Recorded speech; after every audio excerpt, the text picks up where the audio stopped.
Once human, once again. Starting over. Because every time I get involved with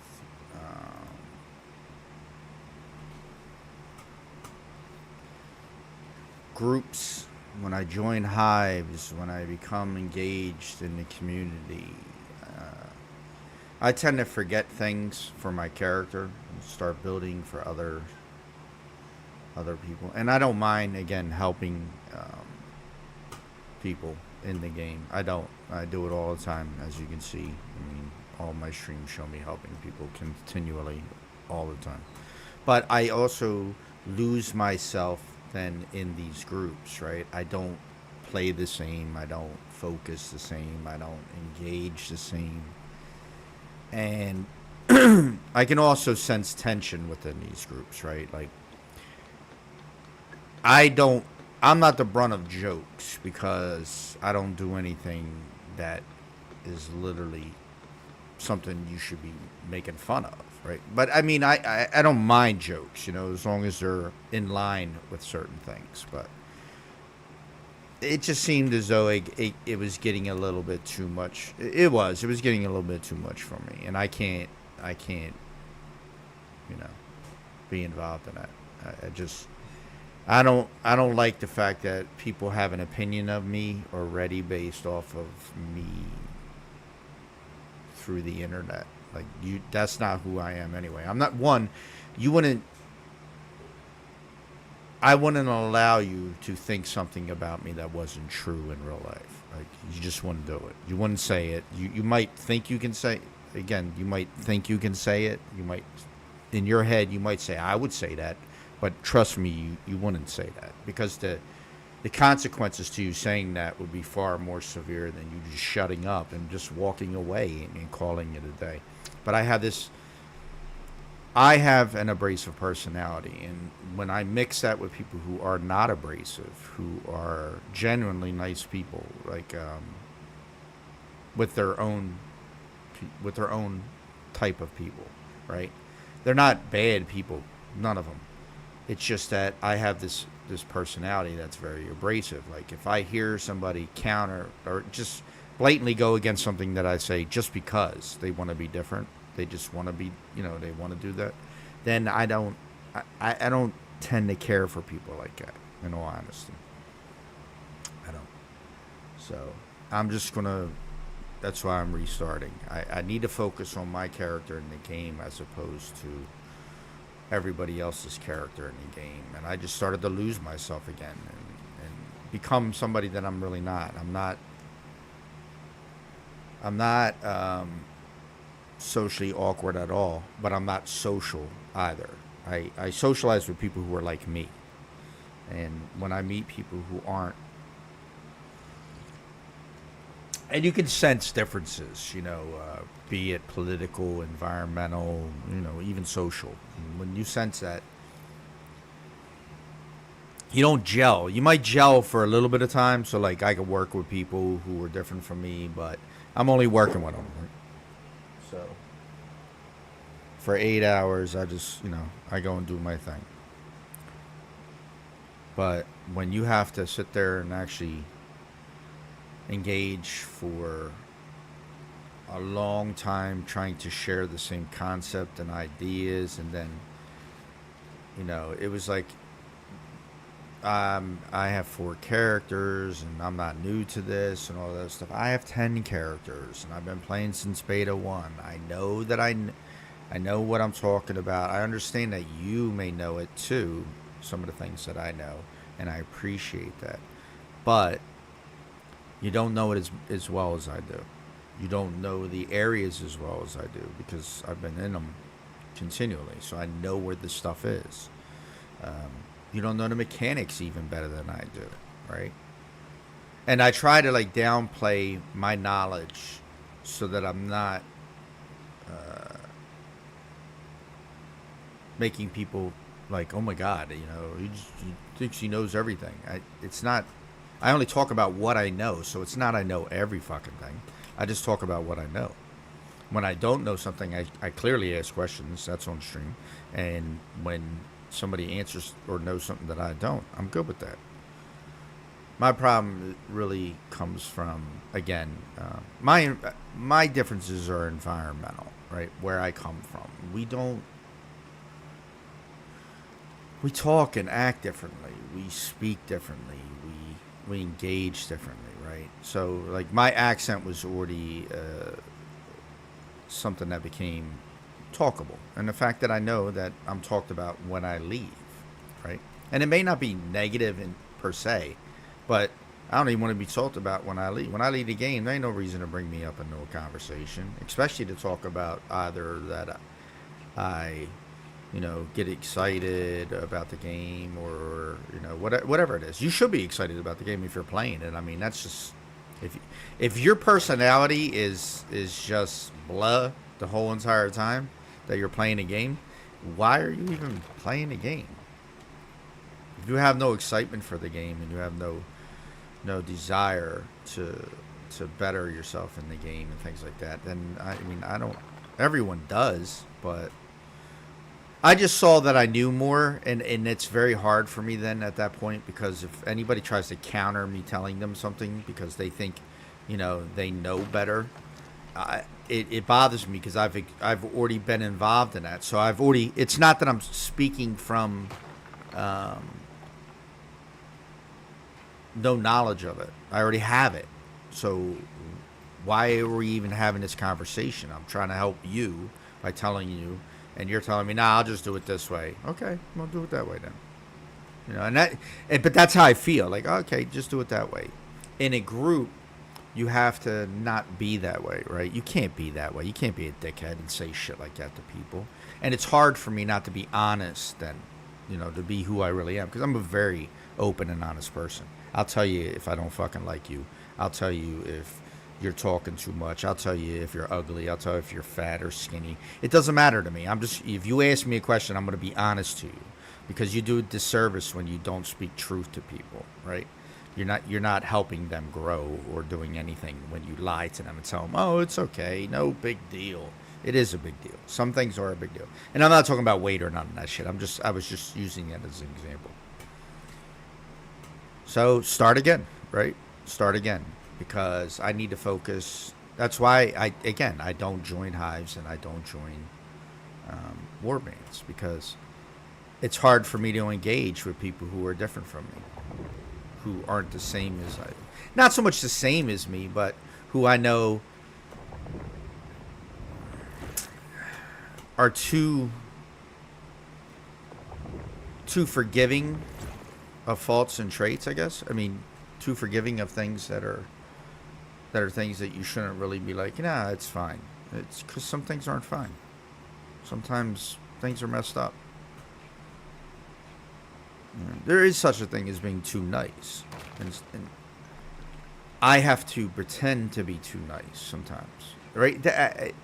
It's not that I'm not nice, but sometimes I have to pretend, change the way that I vocalize my expressions and stuff like that, because when you're expressing something online, it has to come through vocally, because there's no other way to do it. Nobody sees you, so. My excitement for something is not something to be upset about, or even something that would be a problem. But in any other situation, especially when I'm helping you, if I'm helping you, fuck you worried about how excited I am? Yeah, I talk the way I do. This is how we talk, right? It doesn't denote intelligence that I speak the way that I do. You trying to speak proper doesn't mean that you're smarter than I am by any means. Yeah, I am just very honest and open, and I speak a certain type of way, but that doesn't denote intelligence at all. And I think sometimes people mistake that. The fact that I curse sometimes and that I say words slightly differently. That somehow denotes the intelligence of a person. And they think, like, no, bro. Yeah. I mean, let's take IQ tests, then we'll figure out what denotes intelligence. I'm sure I'm going to score higher than you. So, literally, like, the way someone talks, that has nothing to do with their intelligence level. I mean, on average, if you didn't go to school and all other shit, you know how to pronunciate, and you don't know how to form proper sentence structures when you need to, then yeah, I mean, you're not as smart as somebody else, but doesn't mean you can't be smarter in other areas, right? Idiot savants, there's literally a thing for that. They may not know everything, but they specialize in something and they know how to do it way better than you do. Wouldn't that make you an idiot to them? Wouldn't that make you not as intelligent as they are? No. So, I think people get confused sometimes, and they think it's okay to sit there and speak about me when I'm not there. I don't like that. I didn't like it when I just found out about it. At least the person was honest about it. But I think they were honest about it because they didn't expect me to, I don't know, react, I guess, to that. And in fact, if you have to speak behind somebody's back, isn't that really proof that you're not open and honest anyway when you talk behind people's back? So, to avoid confrontation and any issues, and I want people to enjoy their game, I just need to pull away and then just, start over again and find my way. I have no ill will and nothing bad to say about any one of the people that I was playing with. I don't like the group mentality when I can sense that that certain people only will say things because they're in a group. I'm not saying that group's mentality, but I know that certain people wouldn't even feel brave enough in reality to say some stupid shit to me about the way that I act. Because they would get a different type of me. It wouldn't be a nice me. It wouldn't be one who realizes we're online and that I can't actually do anything about that. I'm sorry to say this, but that's how I am, right? I don't like confrontation. I like confrontation, but I like it in person where I can address it, if it goes the way that most of my confrontations go. And online, it's just, there's no possibility of it. So I'm better by myself, is what I'm trying to say, so that I don't cause problems and issues for other people and they can enjoy their game. Yeah. Because there was the, with the fucking 9/11 joke, right? It's not a fucking joke to me.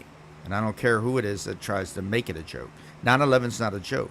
If you think that's a fucking joke, then there's something wrong with you, right? Irregardless. It's not a joke. Because people actually died in that, and I was literally looking at I was right across the river from that happening. We were going to the towers. That's where we parked the bus when I worked for Drexel University, and I was a driver. I had students on board whose parents worked in that building. So, like, when that came out, when I heard that joke, and even though they apologized, it just told me the entire mentality of somebody. Because if you think fucking people dying is a joke, it's not a joke. It's not funny at all. I mean, in a tragedy like that, where you had nothing to do with any of the shit that went on and you just lost your life because you showed up to work that day, that's crazy to fucking laugh at something like that. So, I mean, that set me off. That already told me where I was in my position within the group, right? Everything else afterward that transpired, the apology was genuine. The person was actually sorry for it. But the opinion of me, of that, was already formed. And I already knew that I was going to have little micro confrontations, which I already did, where they don't evolve into anything, but that's because you pull yourself out of the conversation or you pull yourself back from it, right? And I had to do that several times, and that's not who I am, so it goes against my nature. goes against my nature to pull away from a confrontation. And so I felt uncomfortable most of the time. And I'm not going to lie. Having to watch how I talk or speak or joke around or whatever it is, I didn't like that. I didn't like that because we don't have the same humor. We don't laugh at the same things. And I had to sometimes, like, one thing I don't like is people when they are fake. And I had to sometimes be fake, not who I generally was because of that, I'm nice. I help people. I have an attitude, but I help people, right? That's my whole persona. I help anybody who needs it as long as they're cool with me and I'm cool with them. I'll help you. But when I start hearing some of the things and, some little tiny comments that aren't significant in the totality of the conversation, but they're significant enough that you remember them. It's just that everybody else stops talking about the subject or whatever. But that shit sticks with me. So when you say something negative, right? When you say something that goes against what I personally believe and know, then I tend to try to. I can either, in a video game, I can either shut that out and just ignore it and recognize the differences in people and that not all people are going to think the same, which is, how it should be. Or with me, it becomes a focal point of my attention then, and it just progresses. So I'm in my head a lot, is what I'm trying to say. I'm in my head a lot about what somebody says or does. And sometimes people will say shit and not mean it in a bad way or a negative way, and I will think initially it might be. When I'm wrong, I do apologize and I come back and I say I'm sorry. But for the most part, I'll be here playing the game and the sound in the game is pretty loud. I got a really good gaming headset, so my sound is all around. It's what do they call it? The spatial audio and stuff like that. So I hear a lot more than most people do within the game. And it amplifies certain things, so it gets really loud. And when it gets loud, I tend to talk louder, right? So I tend to speak louder. It's just a natural thing for me. Like, when there's noise, I talk louder because the mind tricks me into thinking, oh, you can't hear it. But I forget that I'm sitting here on a boom mic, and I'm literally able to talk without the sound of the game affecting what I'm saying. So...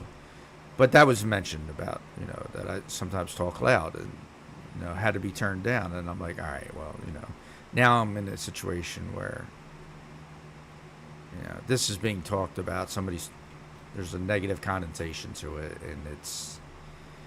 And it was adjusted in order to be able to put up with me. That's how I look at it. Like, it may be overstressing something so small and simple as that, but I just notice a lot of people from outside of the northeastern part of the United States they're completely different from us, and it's extremely noticeable sometimes, and you know that your politics and your religion and your social environments are going to be so vastly different that trying to relate to someone on any level becomes difficult. I mean, we talked about movies and we like the same type, we were joking about the movies and stuff like that, and there is some commonality, common ground there, but it's not the same, and it's not the same stuff that I would talk about with my people. We don't talk about it. I mean, we may joke about like Austin Powers movie or something like that every now and then, get a laugh off, but for the most part, we're talking about like shit that applies to us in the inner city, and it's just different. It's just different conversations. It's hard for me to adapt to people's when they're not from my environment. But that's why you form groups and guilds. That's why GU Soldiers was so good, because most of the people that we were talking to do come from a city, so they had a semblance of this side of city life that some people just don't have, And even some cities are completely different. Like, I can't compare Philly to every city in the country because not every city is the same. Yeah.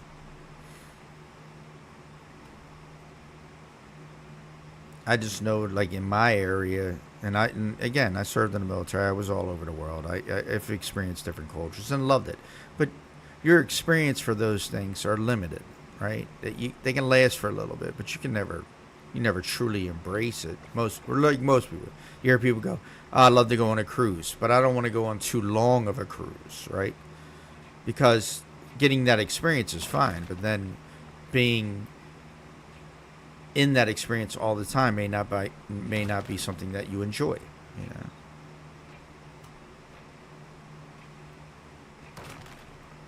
And not something that you want to do all the time. So you flow to the things that you like.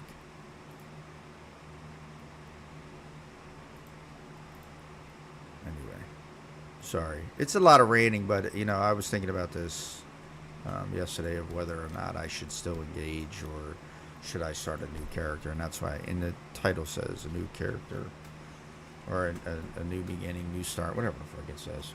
Anyway, so I wanted to explain the reasons behind it, and I don't want anybody to have any like ill feelings if I don't engage anymore and things like that. Like I kind of become closed off. Even through streaming, it wasn't like I was always talking on my streams. I didn't talk a lot on my streams. Not because I didn't want to or had nothing to say. It's just I have a lot of stuff that runs around in my head sometimes, right? And I like to talk about politics. I like talking about religion. I like talking about history. I like talking about things that today are taken for granted, twisted and abused, and I also like to be different. I do. I like being different from other people because if everybody's the same,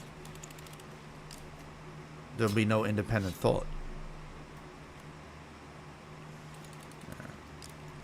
Yeah, and that's projected even within the game with me getting outfits and stuff like that. I don't want to look like every other character in the game. I don't want to wear the same shit they wear. So I tend to do different stuff. All that aside, I do appreciate the audience that does watch my streams, and I know that sometimes I can go off on wild tangents with subjects, but I absolutely do appreciate the people that do watch the stream and follow me. And I hope that if I ever say anything that may offend you or cause you any grief or you might think is personal, that you would say something and you would let me know so that I can adjust that behavior. But I won't change who I am. If it's something that I truly firmly believe in, your concern over that then wouldn't warrant my attention at all. I wouldn't even care because it's just I give you the basic rundown of me. I believe in religion. I believe in God, I should say. I believe that there's something greater for us out there. Whether you do or not, doesn't matter. I don't have to convince you that there is a God, and I won't. But you can't convince me that there's not. So don't even try. And I coexist with people who don't believe in God. It's fine. I don't care if you believe or you don't believe. I have strong moral values. So, if you hurt kids, women, children, or animals unnecessarily, I should say, if you do anything that's, bad towards those people, we're not going to talk. We're not going to be cool, And it was like that. There's a prime example of why I think, because I was talking about Dr. Disrespect. Somebody wanted to call him a pedophile. I wasn't saying that he wasn't wrong for doing what he was doing. What I was saying is the engagement that he had with the teenager isn't called pedophilia. It's actually called something else. I don't remember the name of it, but pedophilia applies to a certain age group, right? You have to be this or below for pedophilia to apply. Pedophilia doesn't apply to people at a certain age. And so you can't use that term with ignorance. So if you're going to say something, then at least be accurate in what you're saying. Dr. Disrespect fucked up and did something to a minor, right? But the description of a minor doesn't mean that he was a pedophile. He didn't have sexual conversation, or he didn't have a sexual engagement with the person. So he had a conversation with the person who, and it was sexual in nature, but it wasn't a child. It was a teenager, and they call it something else. So what he did was just as horrible, and I try to make that, but I think they misinterpreted what I was saying as if I wasn't agreeing that what he did was wrong. He absolutely, what he did, he should be in fucking jail right now if you want the truth. That's how I feel about it. If that was my daughter that he did that to, he wouldn't even go, he wouldn't even make it. Let me tell you something. Somebody hurts my daughter, I don't care who it is, I'm going to jail for the rest of my life. I'll say that clear up, straight up right now. It's not even a question. I'd blow somebody's fucking head off in a Mississippi minute if they did something to my daughter, right? So what he did, he should be in jail for, because he tried to hook up with a person who was underage. But I think when you describe something and you're using terms to describe something, you need to use the correct terms, right? I learned that lesson the hard way when I said something and I was like, no, it's almost the same. And an English major told me, no, the word is not the same. Words matter, right? So they corrected me, and they did it in such a way, they were right. I couldn't even argue with them. And I felt embarrassed for saying what I said to begin with, and then trying to conflate that with another definition to make it seem as though it's the same thing, and it wasn't. And I feel when we speak to each other, we should use our words,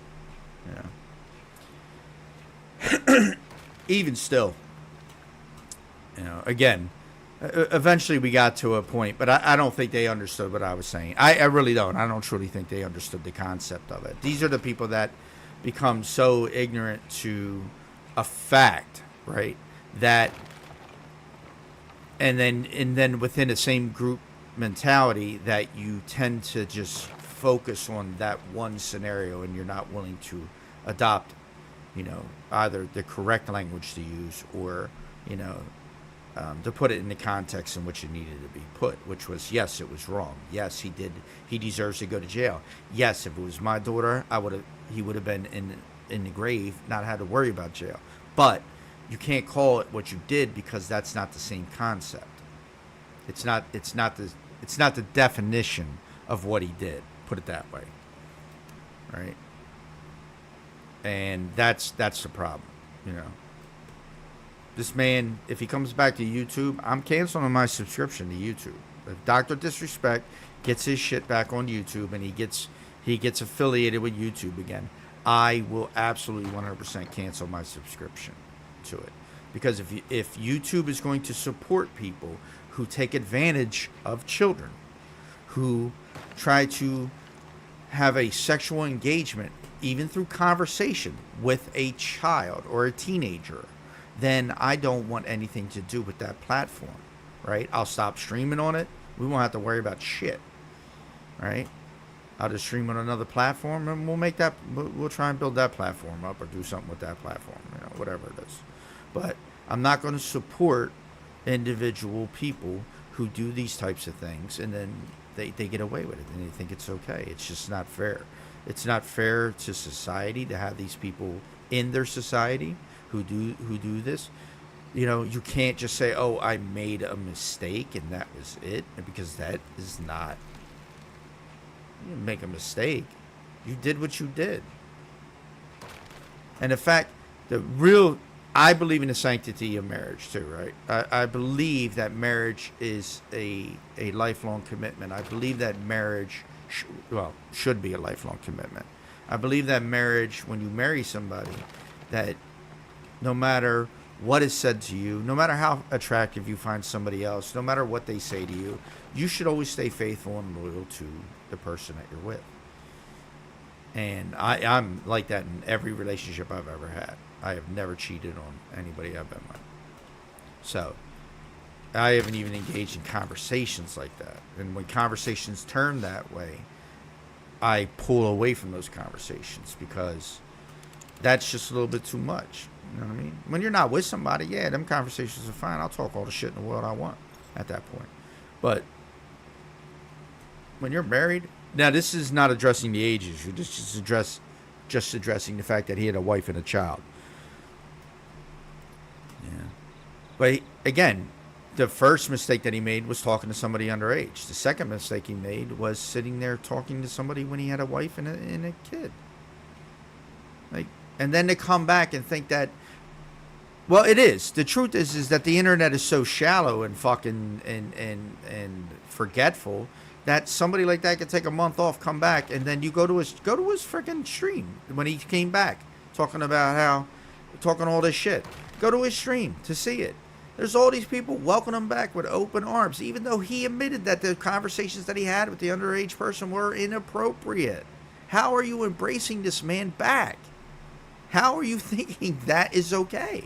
As an adult, how does any adult think that that man deserves a second chance and he just made a mistake? It's not the first time he's had issues within his marriage. Okay? So let's not pretend that the man's a fucking Boy Scout, because he's not. Not a Boy Scout. You know, he lied to his audience for what, 5 years? Was it like 5 years he was kicked off Twitch? Whatever the time frame that he was removed from Twitch. He lied to his audience about the reasoning why. And whether he got paid out, and he used to say, I got my money. Yeah, you got paid out because they wanted you to go without hurting the platform that they built. That's just business, dude. Like, you don't get a pass because of that. If anything, it's even worse. I wouldn't have paid you shit. I would have exposed you for the fucking slime ball that you are and called it a day. Yeah. But you also have people like Nick Merckx, Tim the Tatman, and maybe they didn't know about this, but Nick Merckx has made his little comments about certain things that he should shut the fuck up about too, right? And Tim the Tatman, he just plays the big dummy sometimes when, you know, he doesn't want to get caught up in this stuff. And rightfully so. He makes his money off of this stuff, right? But again, I lose respect for these guys when they try and pretend like, you know, I mean, everything was fine and dandy until, you know, this and that. I didn't like Dr. Disrespect from the door. I wasn't subscribed to him. I could care less. I thought he was arrogant.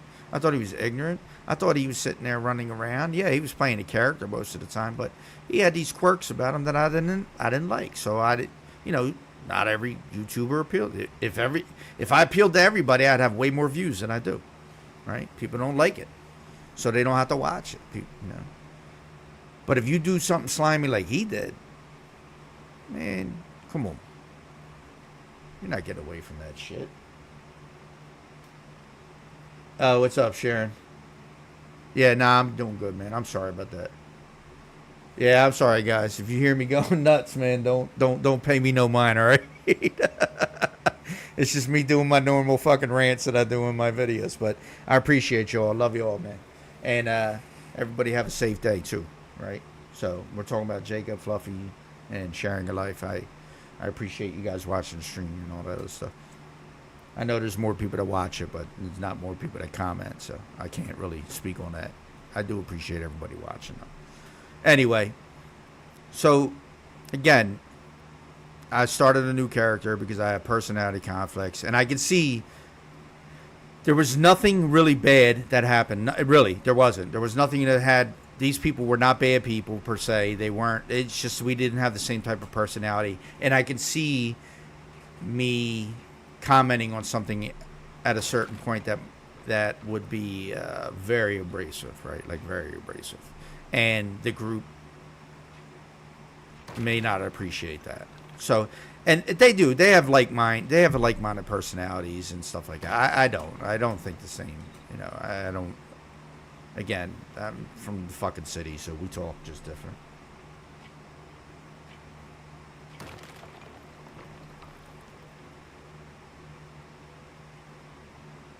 Hey, brother, I'm with you on that one. Let me tell you. I'm definitely with you on that one. But more or less, what I'm really talking about is when you see certain situations, you got to pull away from them if it just doesn't fit your, again, like the people that I was playing with the past couple of days, they're really cool. I mean, they're nice people, right? They're cool. I would say they're cool people, but they're not my type of cool people. You know what I mean? So I can't relate to some of the things that they talk about or think about, and again, I like things to be clarified in certain things. I just don't randomly say shit and then not speak on them or clarify them, right? So when somebody uses a word that, even though and carries a very, very strong connotation to it, if you use something though and it's not really proper to use that, even though the concept of it is still egregious, like it's really a bad thing, it's just I'm like that. So I think there was a misinterpretation there about whether or not I thought it was okay to use that, or that I thought that was the case with the doctor disrespect bullshit. But I mean, for me, nah. There's things in life, like I served in the military. There's honor, respect, and integrity, right? But you also have to be very clear in how you address certain issues. Right? You can't generalize shit in this day and age. Yeah. Because if you do, you know what's going to happen, right? You're going to get canceled. You're going to get blasted in the comments, or you're going to have somebody, upset and angry. I mean, and that's just how life is nowadays. The internet has made it a lot easier to trash people and to make people just disappear, basically, from the face of the earth. And I do believe Dr. Disrespect needs to disappear, because that shit was just crazy. Like I said, if that was my daughter, he would have been dead already. It wouldn't even been no question about it. I'd have put one right behind the back of his ear. But, that's me. That's how I am. And I would have proudly went to jail for it. True. Very true. Yeah. Very true. And I guess, you know what? I'm over 52. So, like, we come from the same generation. So, that's part of how we grew up. We were the last of the latchkey kids, and the kids that were always out playing, and we never had the internet when we were growing up, so we didn't have things to turn to relieve our stress by going out and being lost all day in the wild and shit. So social constructs were built during that time. It's hard to build social constructs now, because no one's really engaging in face-to-face conversations that much anymore, right? So we're having a conversation. It's over the internet. You're telling me some of your who you are, your character, what you feel is important, and I'm telling you some of mine. But generally, we're not face-to-face, so we don't really know if that's how we truly feel, or if that's just a persona that we're trying to present for our audience or whatever. And I'm not talking about you in person. I believe wholeheartedly that you're exactly who you say you are. But it's hard to take things at face value now. And it used to be a lot easier when we had those face-to-face communications. Going to school and interacting with our schoolmates, and going out and playing and interacting with kids from the neighborhood and our friends and things. So we learned differently, right? Yeah. I think sometimes, and I'm not saying this in a negative way, but I do believe that the generations that have grown up with the internet at their fingertips literally just don't utilize the entirety of the internet. They don't take advantage of the internet the way they should. How can you have a conversation online about a subject? Like, say if we were talking about, I don't know, the planets, and we get to talking about Pluto, and how Pluto is now defined as like a mini planet. It's no longer a planet in our solar system. It's like a mini planet. It's like a satellite, more or less. They declassified it as a planet. But if you're talking to somebody, you can argue about that, and somebody won't even look it up. Like, it's literally the information's at your fingertips, and you wouldn't even look it up. So you'll say something without knowing what you're talking about, just to be different, and then you won't back it up with any type of fact. and you wouldn't even look it up, and the internet's right there. I think that's a big flaw that this generation has, is that they don't look up online to see if what they're talking about is either fact or fiction. And then again, they don't look at multiple resources. We tend to get stuck in our own bubble and only go to the same place to find our information, right? We don't research it, what they call research. And so I just think our generation was a little bit more keen on, trying to find out facts and stuff like that. We were taught facts, right? We had to look in Encyclopedia Britannica in order to get our facts, and we couldn't search online and shit. Although I've been online for a while now, so that's definitely changed, and I am glad. But I look at the internet as a curse and a blessing at the same time, right? It can bring people closer together, ideas closer together, but it can also spread such hate and division that it's the polar opposite of, I think, what it was meant to be. I don't think it was ever meant to be something where you spread lies and shit. But yeah, I know, right?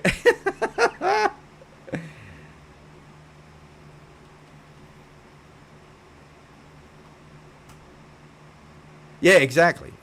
There is less growth. I mean, you have, if you use the internet, right? If you use it as a tool. Exactly. Yep. Yeah, 100%. We had to know. We had to know what was going on. But I think the internet generation, the people who've grown up with the internet, do have the ability to change things, right? If they dedicate themselves to using the tools that are available to them, right? I play a video game, but I'm also educated. So, but I'm also street, right? So, and I like the streets more. I gotta be honest, right?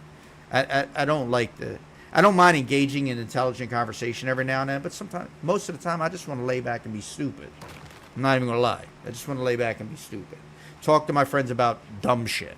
You know what I mean? Nothing that really matters to, like we did when we were kids. Just bullshit and all other stuff. But with this internet generation, they have so much opportunity to advance. Growing up in it, I'm saying I'm a part of the internet generation now too, but I didn't grow up with the internet being the only means of communication and social engagement. Right? We had the luxury of actually, like I said, face to face, and being able to experience that.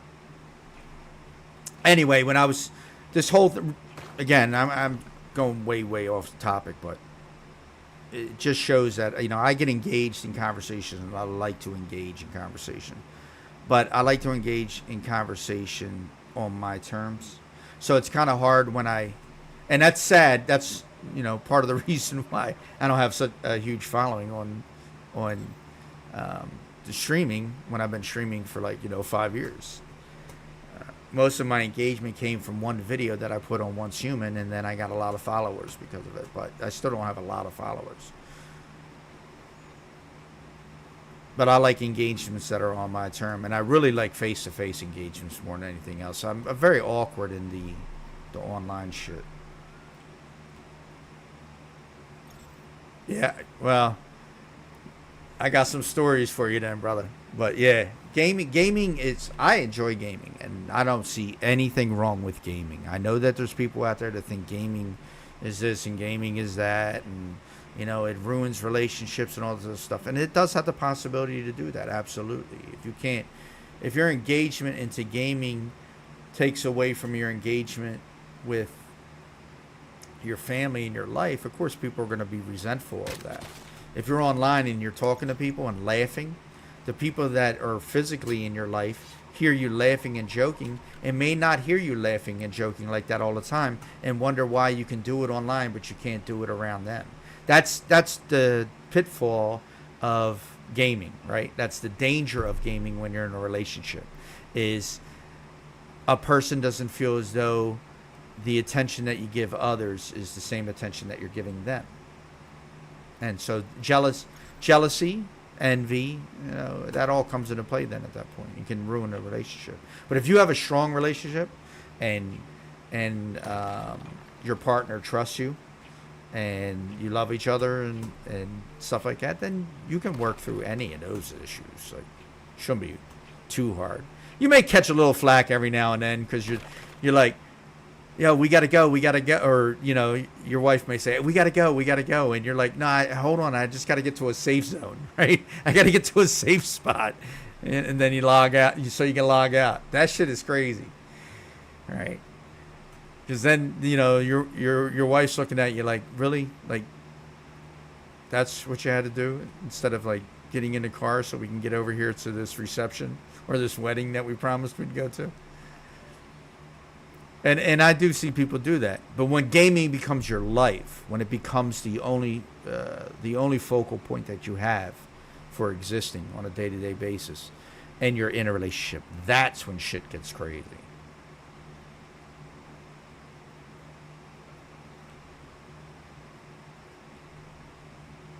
Oh yeah, no. Yeah, I mean, I'm not questioning your gaming at all, Sharon.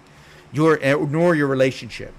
I'm just agreeing with you that it sometimes there are relationships that could fall apart because of gaming, and that it's nice that you can find somebody who is accepting enough of that, and knows and is so strong in your relationship that it isn't a jealousy issue, it isn't an envy issue, and that they're not worried about it. That's a beautiful thing when you find somebody who can do that, because that's a good relationship, because you're confident then in the relationship, and the strength of it.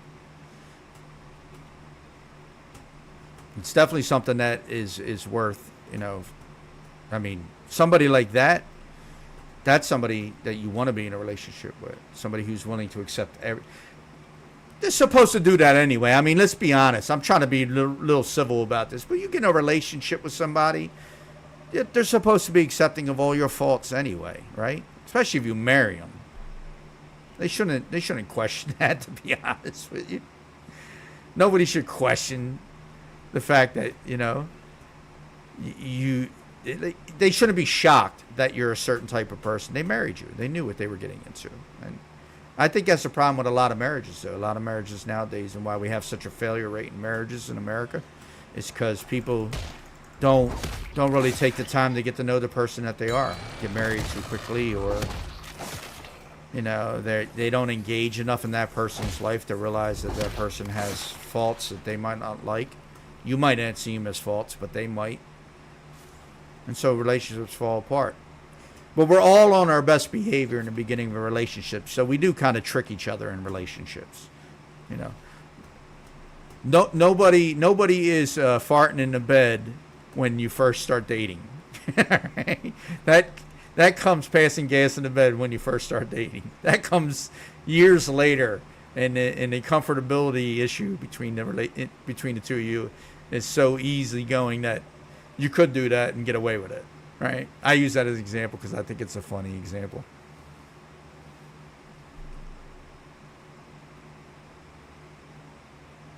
Oh damn, brother. Yo, that is something to be. You know what? I'm proud of you for that. That is something to be very proud of, because I lost a brother to drugs, to what they call speedball. He was allergic to the heroin and he wound up dying. He was 2 years older than me, so I knew him all my life.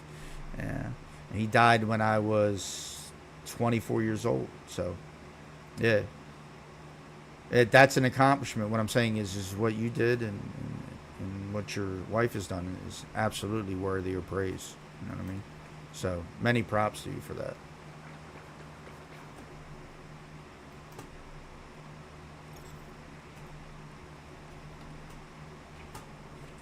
I'm glad you were able to do those things and see the patterns. Nah, it's okay. I didn't cry. I got to be honest with you. I loved my brother to death, but even at his funeral, I didn't shed a tear. I was just angry. That one, I was angry because I felt, you didn't need to be that weak, that you allowed something to control. But I know you can get caught up into that, and we all have addictions. Don't think, Well, I know you don't think it, but for anybody who's listening, don't think that drugs are the only form of addiction that people have. Gaming is an addiction and can become a very serious addiction that disrupts relationships and your physical being, right? Because you can gain weight, you can ignore people. It will literally, it's a physical aspect of it. But so is playing I used to play basketball every single day. I would wake up at 9:30, jump in the shower, throw my gear on, right? I would go down to, because I worked at Drexel University, so I played at Drexel University. I would go down and play basketball from 10:30 till 1 o'clock, and I had to be in work at 1:30 in the afternoon. So I would go over to, we had a locker room, brand new locker room with showers and all that stuff, and I had all my clothes in the locker. I would take a shower, throw on my clothes, and literally go right down the steps, punch in, go to work. Yeah, exactly. But I think people, the only reason why I know you already know this, so this is redundant for you, right? But I'm explaining it to anyone who doesn't understand. Addictions can be anything, can be in any form. If you do something too much, that is, and it occupies a great portion of your time or disrupts some of the things in your life that you need to do, that's an addiction, without a doubt. If you continue to do it and you don't correct that behavior, it's an addiction. So anybody who can beat back those, we all have addictive personalities too, but anybody who can stifle the really bad addictions, the ones that are considered bad, I should say. All addictions can be bad, but I mean, you know what I'm talking about. Anybody that deserves praise, absolutely, 100%. Like, you deserve any kind of praise from anybody, anytime you mention that and they say congratulations and all that stuff. You absolutely deserve that. You should never feel as though compliments about beating something like that are just, because I served in the military and people say thank you for your service. To veterans who served in the military, most people don't like that. Like, most veterans that I know, they appreciate you saying that. But what I'm saying is they don't need that praise, because service is an honor, right? My service was an honor. I was honored to serve, to protect other people who may never have served, but I was honored to do that. I was honored to protect people in my country, to protect people that I love, to protect my values and my history. I was honored to do that. So when you say thank you for your service, I genuinely appreciate that, but it is not something that needs to be said. And I know people say, no, it needs to be said, but it's not something that we need to hear, because we were honored to serve you. We were honored to serve in the service for you. Whether you served or not, and you say thank you for your service, we were honored to serve. And I think that is a beautiful thing. I think military service should be mandatory. And not because I want war, I'm a warmonger or any of that other stuff, because I would love for most people to serve during a time of peace, right?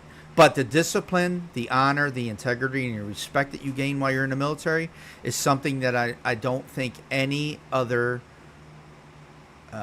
group or service can do for you the same way that they can do for you.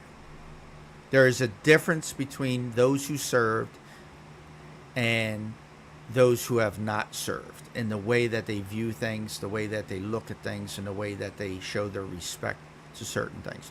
I will never disrespect another veteran in front of anybody ever, or a service member in front of anybody ever, because it's just not appropriate. Whether I disagree with them or not, I won't do it, because their service warrants respect and honor.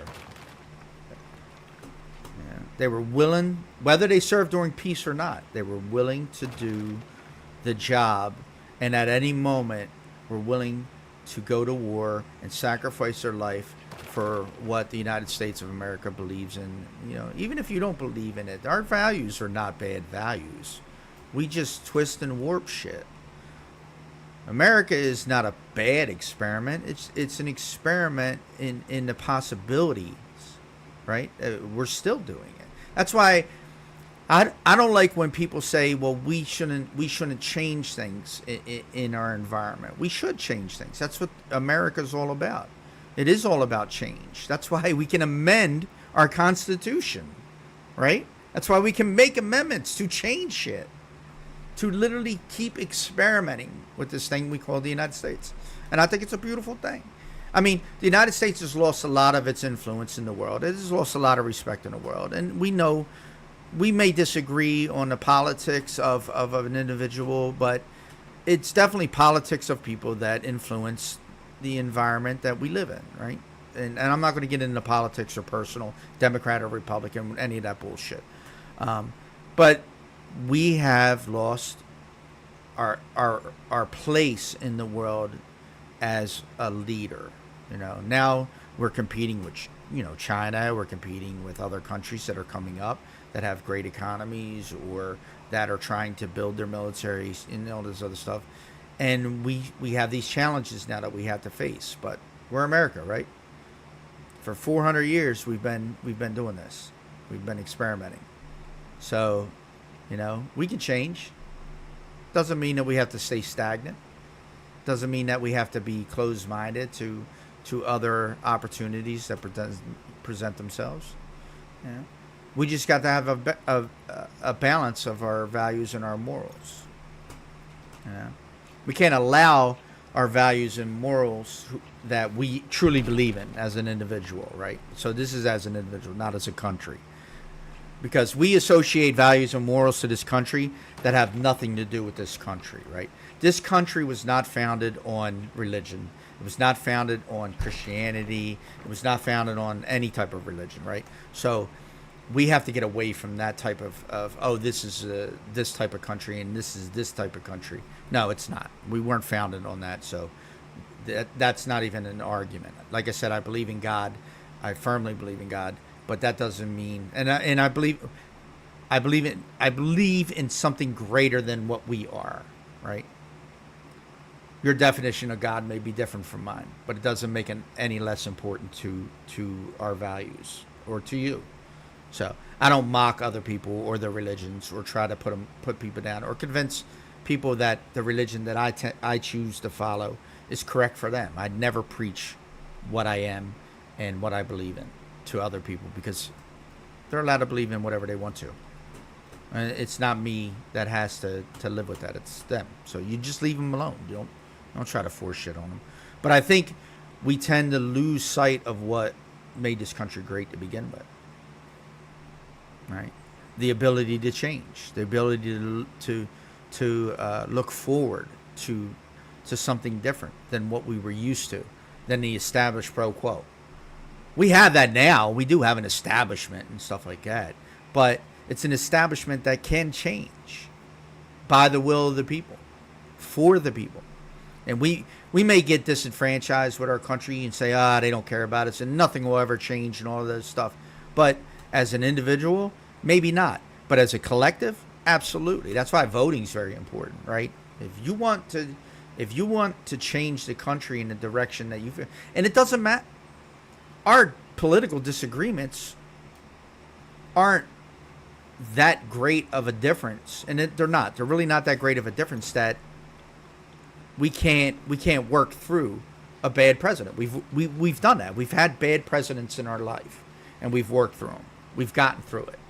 So I think the American people are more resilient. I know there's a doom and gloom over America and the possibility of war and all this other stuff. But I think as Americans, we're very resilient as Americans. I'm very proud of any American, Republican, Democrat, Independent, don't matter, even if you don't vote. I'm proud of Americans in the sense of we have an identity, right? And we still have the ability, since we're not older than some other countries, to refine that identity, to make it something even better, right? For the world, to literally, because we were a country at one point that helped the world, or at least attempted to. I would love to see that again. I would love to have people saying, the land of opportunity, streets paved of gold. That's how people thought of America at one point. People don't think of America like that anymore. we're not. What was it? Jeff Goldblum? Not Jeff Goldblum. The guy who played on Dumb and Dumber. What's his name? Not Jim Carrey. The other guy. I forget his name.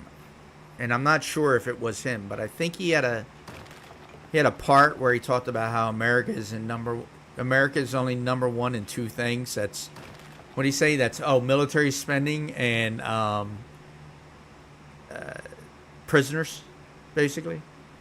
And then he tells you like we're 25th in math, we're this, we're that, and it was really eye opening because it was actually factual. That wasn't a made for TV moment, but even though it was made for TV, it wasn't made. It was based on facts and not fiction. So it was a really good eye opener, at least for me when I heard it, of thinking, yeah, we call ourselves number one, but what are we truly number one in, right? And we got room to grow. And I thought that was a really great thing, that we have room to grow. Right? We have this propensity to beat ourselves up, but we also have this drive to change. We have this drive to be better. So, again, I don't care who people vote for. I may not vote for the candidate that you like, and I may think you're a little nuts for voting for certain people. And again, I'm not trying to. You might have a reason. There might be a value that you see in that person that I don't see, right? So, but that's the beauty of America. We have the right to choose who we want to choose. We have a right. I don't know about the Electoral College. We could talk about that all day long for anybody who's into politics. I think that's a very poor system for something that's supposed to be a democracy. But there was a time and purpose for it. There was a reason for it. And if anybody has any confusion about that, it was way back when, because certain states didn't have a lot of people in them, and they felt underrepresented. So the Electoral College was invented to give them a voice, a larger voice, and that's why it was there. At this point, we really don't have. I mean, we do have states with not a lot of people in them, but it's not the same issue anymore as it was back then. So I think that needs to be. I think to be a true democracy, it should be who you vote for wins, right? The majority of the people who vote for a certain person should win. I mean, if you're in school and the teacher goes, by show of hands, who wants to watch this movie, for a school movie, and everybody raises their hand for a certain movie, and only 3 people raise their hand for the other movie. Do you think the 3 people that raise their hand for the other movie, it should be their movie that gets played instead? No. That's not how democracy works. That's not how voting works. Yeah. So it's a very poor system. It is. It's extremely poor, and it can be gerrymandered. We all know that. So that's the problem with that system. The Electoral College can elect somebody who isn't, and it has. It's already elected presidents who lost the popular vote, and I don't even know how that's. It doesn't even make sense to me. Again, It's like you're in the car with your family and your brothers and sisters, and you're all going, well, who wants to go to the ice cream store? And 3 of you raise your hand for the ice cream, and 1 of you don't. Well, who wants to go to the arcade or something like that? And 1 person raises their hand for the arcade. And you wind up going to the arcade. Yeah, you're still going to have fun, but you're going to be mad you didn't go get your ice cream cone. So you're going to resent that person that, won because of some shitty-ass rule. And that's how people feel. Yeah. I mean, you never want something. And here's the other thing, too. The people that want to keep the Electoral College, it's because their people generally lose all the time in popular vote. And they don't want that. It's a way to maintain a certain semblance of power, right? Without having to really deserve it. It's just a bad form. It's just bad. It's not the way it should be. In a democracy, we have having a 2-tier system of democracy is weird. It's just, I don't get it myself. But I've been union all my life too, so I hear people talk about this and that. They were calling people socialists and all that other shit. Unions are actually socialists in design. right? Where if you do the same job, this is how a union is. If you do the same job as another person that's sitting right next to you, the length of their service doesn't denote their pay scale. You're doing the same job, so you're going to get paid the same wage for it, right? The benefit that you get by joining a union is that you get access to overtime that other person who's new won't. So you can make a lot more money than they can in the long term, but you're not going to get paid any more an hour than they do, right?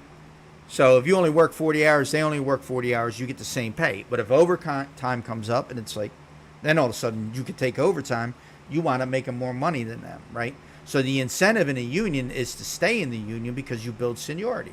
And as seniority develops, you get better and better chances at making more and more money or picking newer and newer positions within the company that you're working at. But it is absolutely a socialist structure, right? But I'm not socialist at all. Like, not even a little bit. But I approve of that type of system within unions. And it's because the concept is there. You know, it's not corrupted yet, right? That concept is uncorruptible. If you get paid the same as everybody else, you can't corrupt that system, right? Because you're getting paid the same as everybody else. There's nothing you can do to corrupt it. What you can corrupt is the seniority. And I had that with a person that I worked with. Dude, we get like 90 grand a year in like overtime. In overtime. And because he was picking and choosing, since he was giving out the overtime, he was picking and choosing what overtime. He would set it up so the overtime fell to him. The best overtime always fell to him. And he would get the majority of hours. There might be 2 hours overtime. I'm like, yeah, I'm up for it. I'll take it. But he's hoping that somebody does that so when it gets to him, he can grab that 13 hours of overtime or 14 hours of overtime. And, so he can make that money. And he was definitely rigging it in his direction. And it was pretty upsetting. But when I caught him, I took him up to the union and it got taken off him. And then overtime was being given out the way that it was. See, I play fair. I never take advantage of a situation in my life. I just don't do that. I play fair all the time. If something is good for you, it's good for me. If something benefits me, it should benefit you too. So don't try to cheat me out of something that I rightfully deserve because you're a snake. Because then I'm going to call you out on it and I'm going to let everybody know exactly what you are. You're a snake. Let's see. I'm still jabbing my fucking mouth off and not doing what I'm supposed to be doing.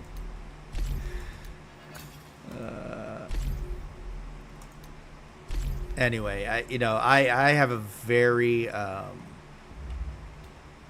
what should I say? This is me. That side's them, that side's them, and I'm like right here. Things to me are very simple. Black or white, very easy. Is it wrong or is it not wrong? There's no levels to that shit. People will tell you there's gray areas, but there's really no gray areas. That's just an excuse to do what you want to do. Right? Or an excuse to overlook something that you shouldn't be overlooking. That was a gray area.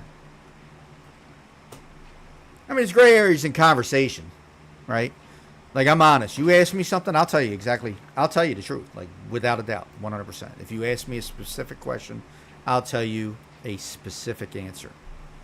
But note what I just said. A specific answer. You're only going to get out of me what you ask. So if you leave a question open for interpretation, I'm going to give you the interpretation. I'm not going to give you everything. But if you ask me honestly, a serious question, I'll give you an honest answer. And a straight answer.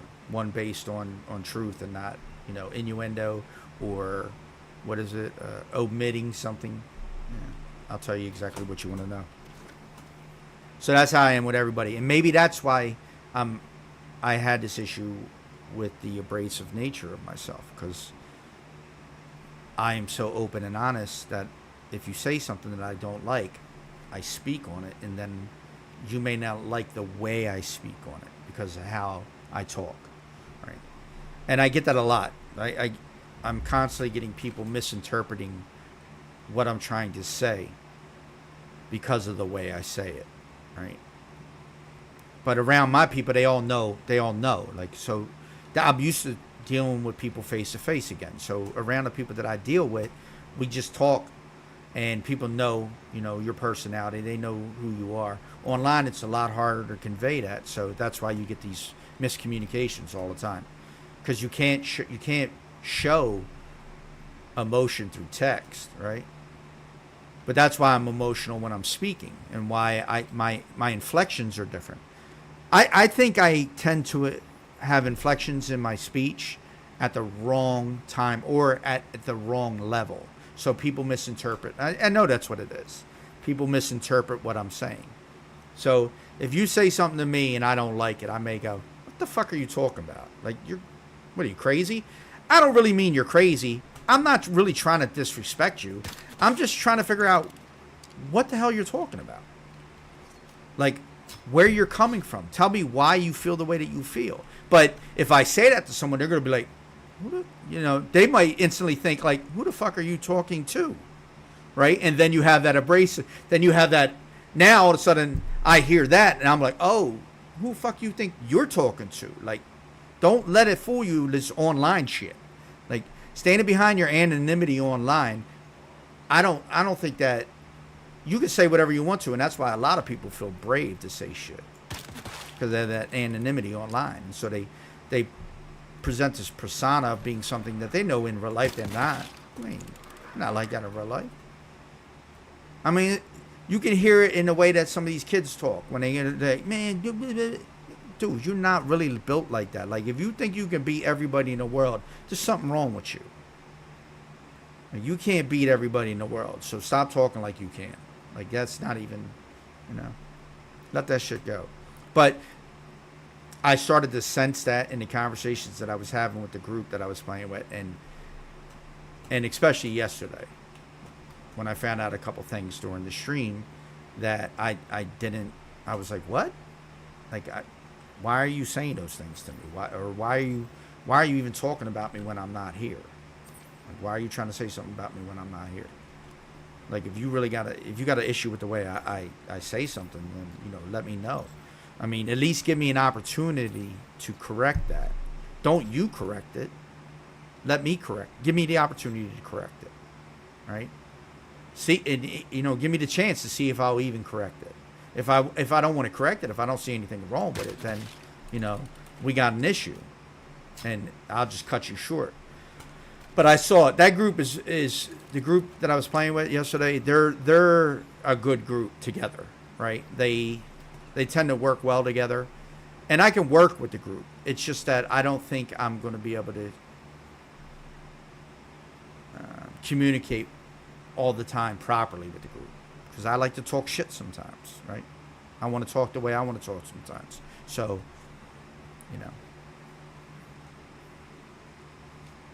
And I do try to give people a warning. Like, I tell them, like, I'm from Philly. This is, if you go to Philly, then you'll understand what I'm talking about. We are like this. Philly has a persona of, you're an asshole, but you'll still help anybody. So you'll be an asshole while you're helping somebody. That's basically the Philly mentality, right? Somebody, I've said this on stream many times. Somebody will want a tire. You'll see somebody on the side of the road trying to change a tire, but you'll notice they're having some difficulty. Somebody's going to pull over. It might not be everybody, but somebody's going to pull over. And when they pull over, they may give you this, the fuck, you don't know how to change the tire? Move away. And they'll move you from change, and they'll change the tire for you. But they'll be talking about how you can't change a fucking tire the whole time. And that's the mentality. It's they are a douchebag about what they're saying, but they are actually nice in the thing that they're doing for you. So it's kind of a contradiction, but it's just the way that we are. We tend to vocalize our frustration with people while we're helping. So, no, that's just how it is.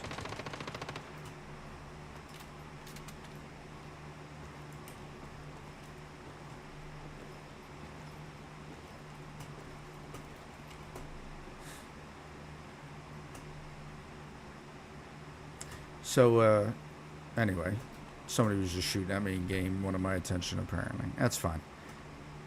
But that's how we are. So, I literally, you'll see me over the course of my, I mean, you probably already know anyway. I tend to change topics rapidly sometimes and talk about different things. But it's all so that people get some kind of awareness of how I feel about things. And I'm open to change. I am very open to change in the world. So, I mean, your opinion can be different from mine, and I can see your opinion as being a good opinion, maybe better than mine, and adopting that opinion as my own. But if it doesn't have facts to it, I don't want to hear it. You know, I know my opinions are factual for the most part. They're based on factual, like my life and things that happened in my life, or things that I know are factual.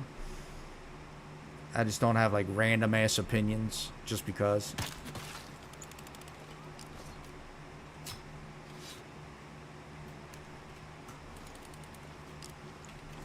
Let's get this. Come on. I didn't really want to start hitting too much questing right now, so I got a slew of resources. Man, I need way more resources than I got. But I'm already doing fairly good on this character. I wasn't doing bad on my last character either. There was a couple things that I chose that I really didn't want to have. Yeah. And I just wasn't enjoying that character, actually.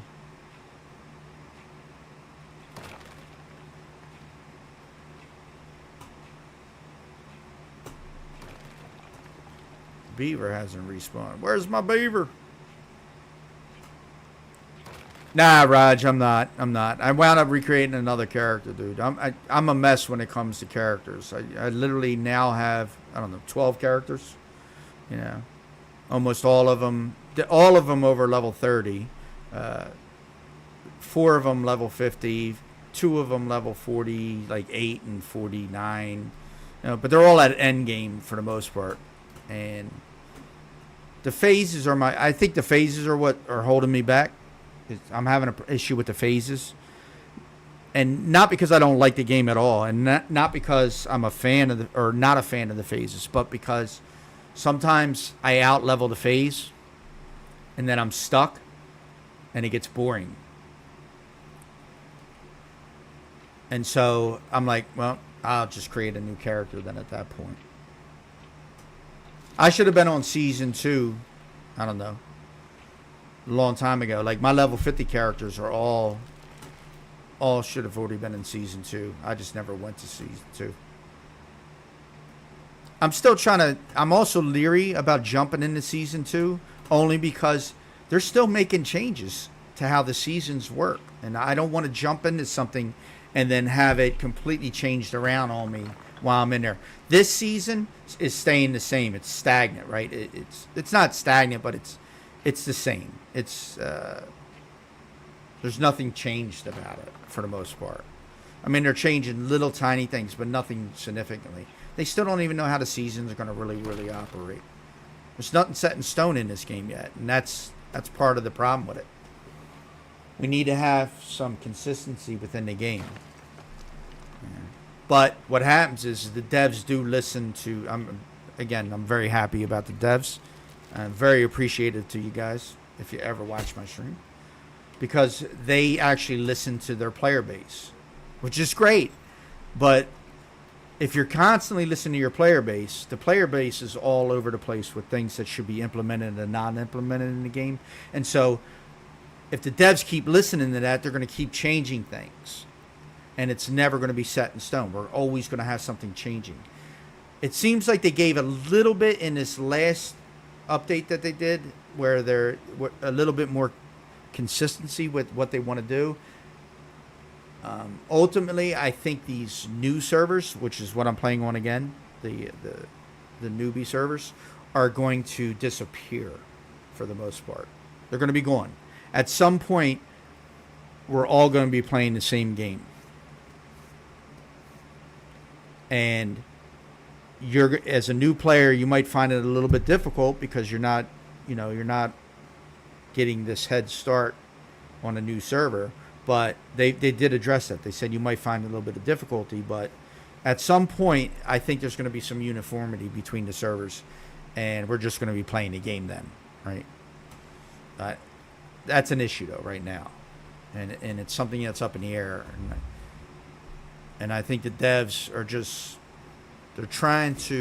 they got to take a stand at some point, is what I'm saying. The devs are going to have to take a stand at some point, finalize the game in the direction in which they want the game to go to, and keep it there, right? I mean, if there's some really bad stuff to the game, then yeah, take the advice of your player base. But so far, they've been taking the advice of the player base almost everything. Oh, it is, and it was meant to be that way because it wanted to draw in as many. Yes, it is too easy, Raj. But it was meant to draw in as many players as it could.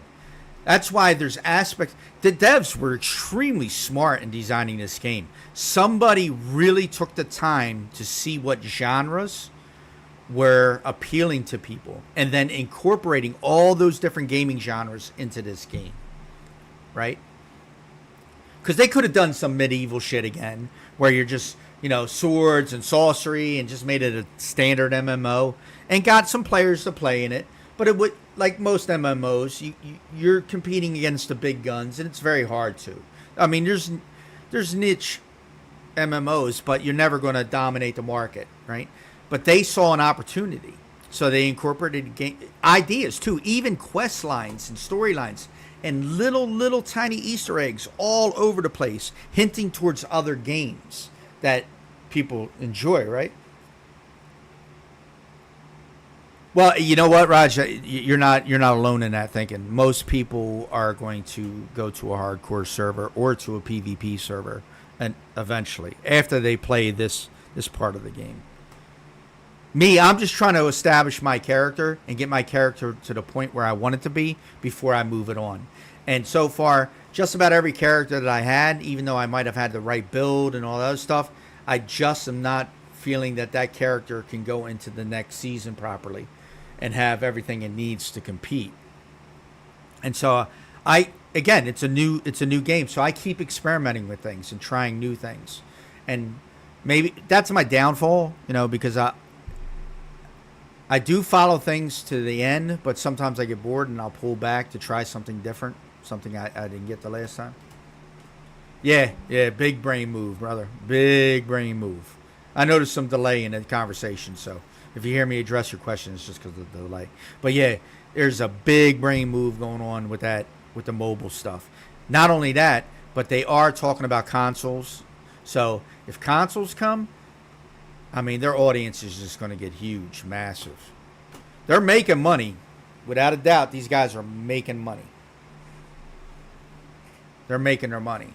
But I think their intention was to provide a game that would last and have appealing parts to all types of people, right? All different style of gamers. Because there are different styles within this game. There really is. And you can enjoy any one of them if that's what you like. I mean, we have people who just build in the game, right? People who just farm in the game. People who just want to shoot, run, and gun and loot.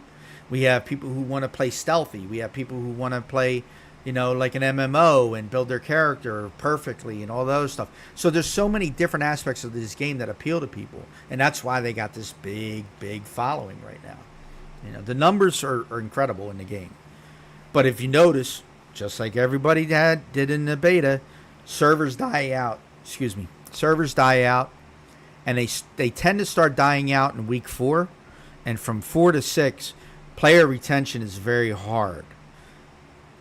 Right? And now it's becoming even more of an issue because they're opening up the entire area in Phase 2. In Phase 2, everything opens up, like land-wise. And so there's no incentive to stay in the area that you are. You just go right to endgame. And once you're at endgame, nobody wants to go back and do all the questing and all the other bullshit. I even fell into that trap with a set of my characters where I tried to rush through to see how it was. When I got to endgame, I didn't even want to go back and do any of my other quests. It was done at that point. So this is the problem that they're having in the game, and they're losing people because of that. They do. People may come back when the new phase starts just to complete whatever the new phase offers, but then as soon as that's done, like when you jump to phase 6, or what is it, phase 5, excuse me, and Leia and the Giant open up, you do those. I don't know anybody else that's sticking around after that. I mean, people are staying on the server, but what I'm saying is nobody's engaging on the server then at that point, at that level. You're losing that engagement. And that's also another reason why I create other characters, because I lose that fun ability to the game. Fun ability, my word. Fun ability to the game.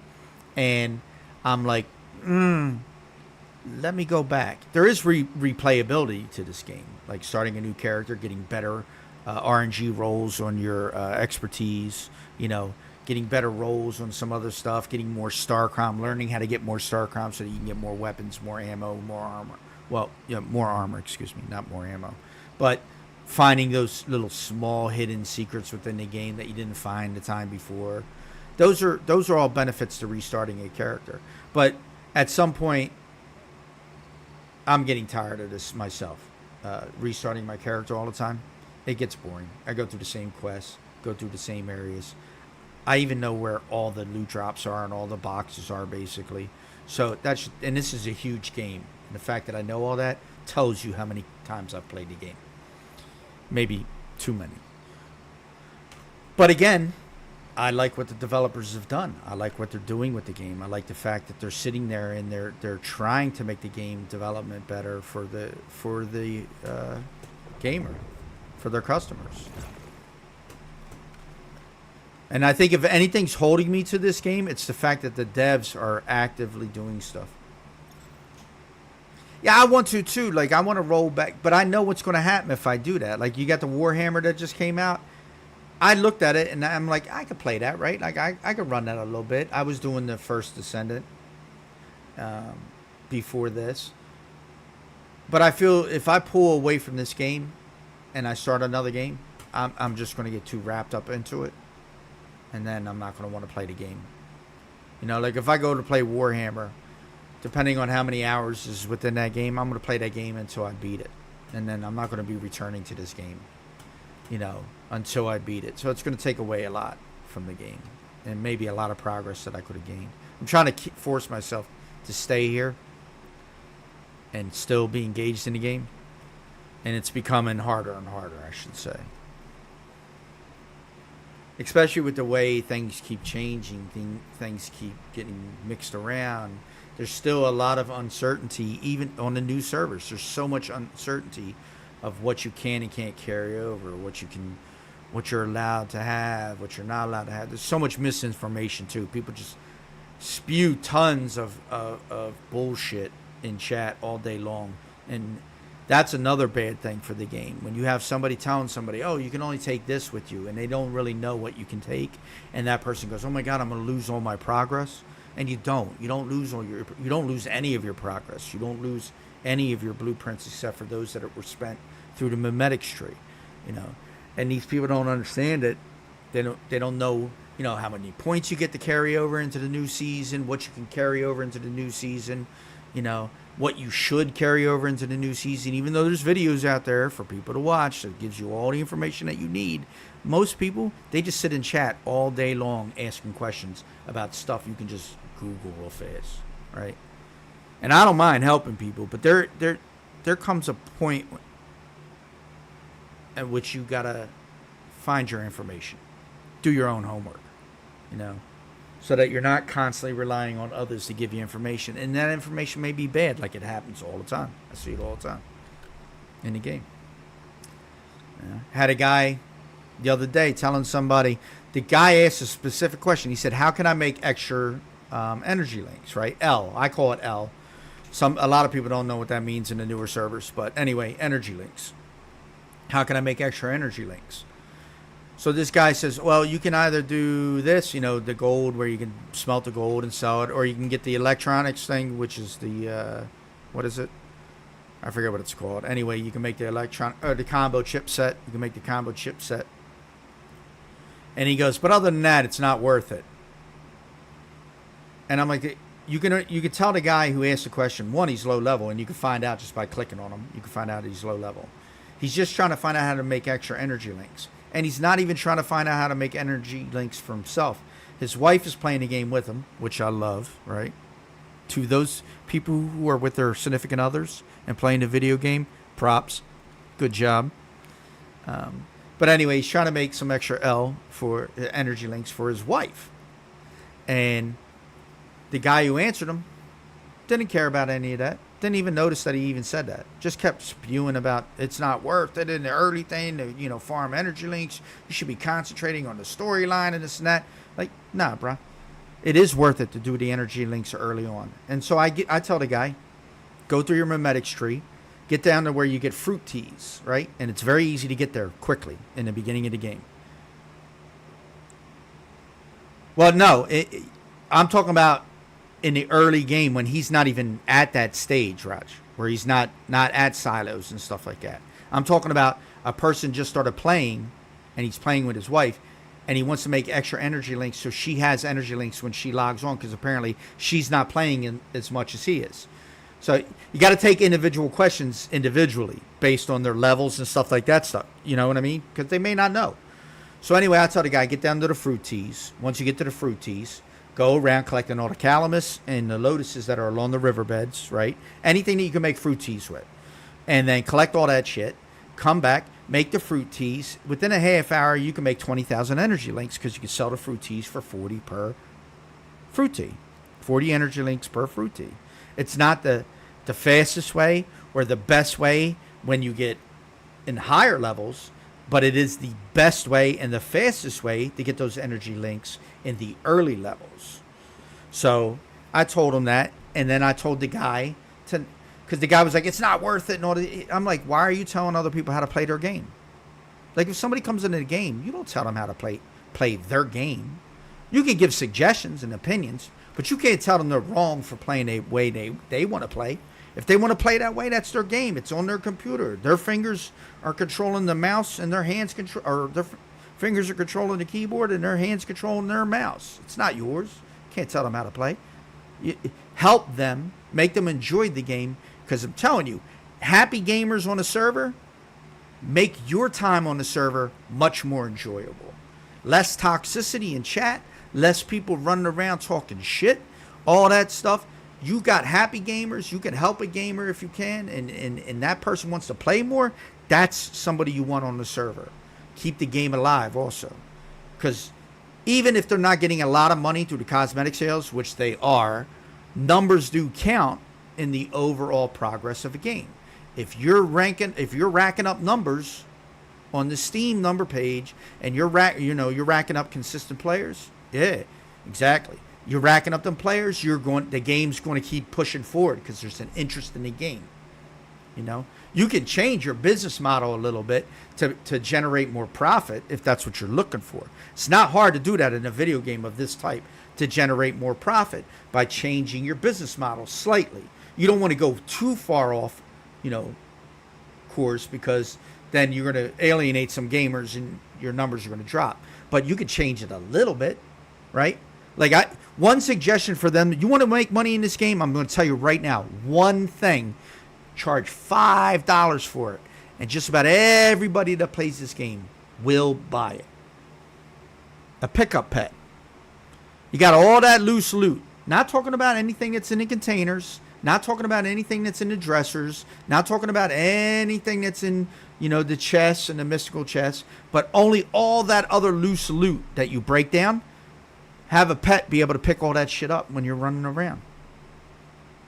You still got to loot the chest. You still got to do the mystical stuff. You still got to do your questing and you still got to open boxes and all the other stuff. And you still got to check the dressers that you got to open, But all that loose stuff, a follow pet. Every single person will buy that follow pet. Everybody will. I don't care what anybody says. And call it whatever. That isn't pay to win. That's pay for convenience. That's a slight change in your business model that will make a large influx of profit. Right? That's all the devs got to do. One pet. Do what they call companion pets, like Guild Wars has. The pet don't do shit. It just follows you around. Have a companion pet. So people that play solo or are out there soloing at the time have something that, follows them around, occupies their time. Don't make it be able to aggro anything. Don't make it be able to block your bullets. Don't make it, any of that stuff. Just make it follow you. That's it. And you can make money off of those. You can make different pets. You can have a little cat following you around, or a dog, or, one of them, a deviant, following you around. It don't do anything. It just follows you around. Guild Wars made a ton of money off of companion pets. Game's still going strong all these years later. 10-year-old game, 11-year-old game, still there. WoW, still there. They made companion pets. This game's got a lot of opportunity.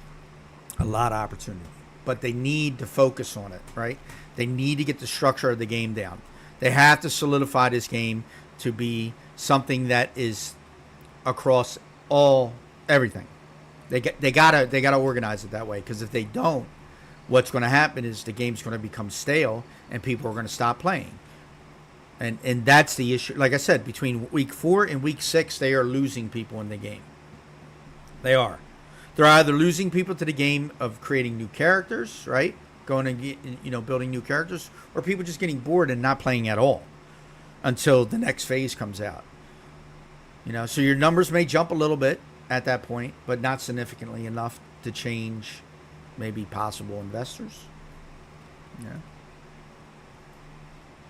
And we really can't turn this game into a pay-to-win game. If their business model ever shifts towards pay-to-win, they're going to lose the entire North American market for the most part. They will, because we don't play like that anyway. Not only that, the currency disparity between countries that do. Wait, which one? Didn't they just address that in the last patch? I think I heard something about it, but I don't want to say 100% that I know that exploit, because I don't.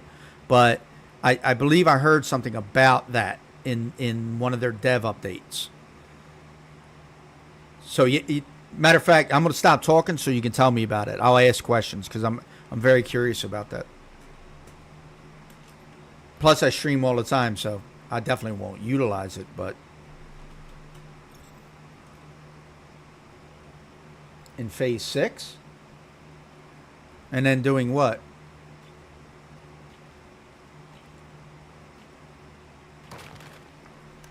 Oh, and then wait, are they redoing all their StarCom through all the the events? Is that what you're talking about?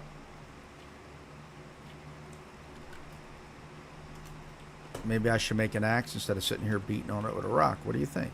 Look, I got stuck on my stove.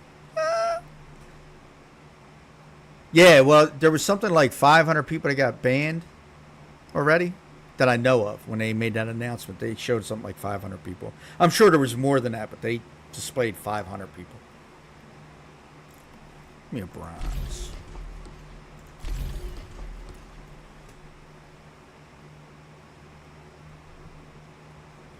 Yeah, well, the game already has a cheat out for it. There's a cheat out for it. I already sent it into the devs.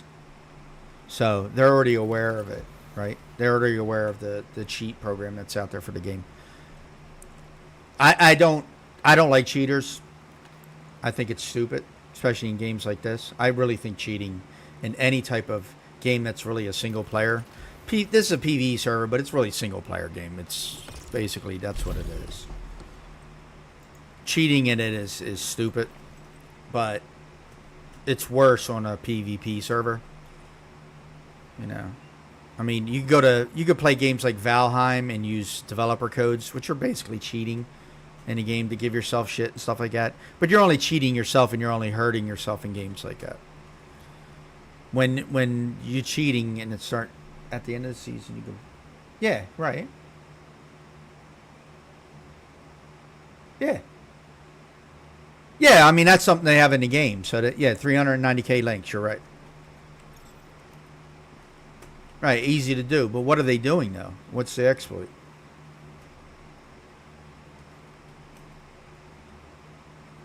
I'm sorry for anybody who's watching, and I'm just running back and forth. I'm actually very curious about this StarCrom exploit that people were utilizing.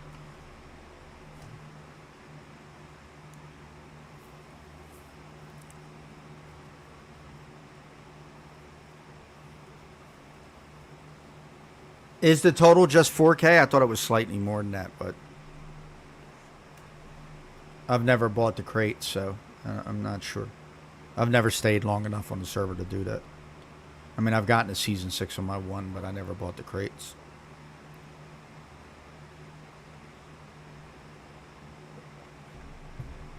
Excuse me, Phase 6.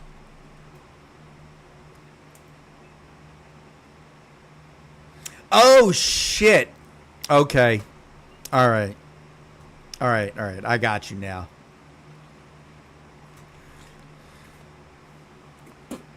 You know the problem I have with that, though, Roger? Exploits in games are anything that the developers didn't intend for the gamer to do that we wind up doing. So an exploit can be something as simple as, say I'm fighting a boss mob and I jump in a tree and the boss can't hit me and I can just kill this high-level boss at low level, you know, just by staying in the tree, right? That's an exploit. That is an unintentional advantage that a player gets that the developers didn't intend. This is simply just that. This is an exploit that was unintentional, but the developers had coded this into the game. It's just that they didn't think that somebody would abuse that system the way that they did. That doesn't mean the person's a bad person, right? It doesn't. I mean, shit. Let's be honest. Everybody, let's be honest. If you found a way to duplicate your real world money, would you not do that? Yes, you would. If you found an exploit to make more money in the real world, you're going to do it. Especially when it doesn't hurt anybody else, right? If that exploit doesn't hurt anybody else. Somebody using that exploit doesn't really hurt anybody else. It gives them a benefit in StarCrom, but it's not really hurting anybody else. You just don't know about the exploit, right? Eventually you'll find out about it. I'm glad they took it out. Hopefully they took it out. Right? Okay, so the exploit sharing is at the end of a season, right? You get this. You can take energy links, right? It costs 390,000 energy links to buy all the crates in that end season, and it's full StarCrom. So you can gain an extra 4,000 StarCrom, right, at the end of the season just by spending energy links. You can then use that 4,000 StarCrom to purchase more blueprints or purchase a blueprint. Say you didn't get all your blueprints for your build. You can purchase the blueprint. Maybe you need one more and you can purchase the blueprint. What people are doing is jumping to other servers, right? Jumping to other servers that are in Phase 6 also, getting 390,000 energy links, getting the 4,000 more StarCrom, and then going to another server. Again, that StarCrom or those blueprints stick with them. So they can just continually keep buying shit and building up StarCrom and buying shit and building up StarCrom, right? Depending on how many servers they're jumping to. So that's the exploit that they're talking about.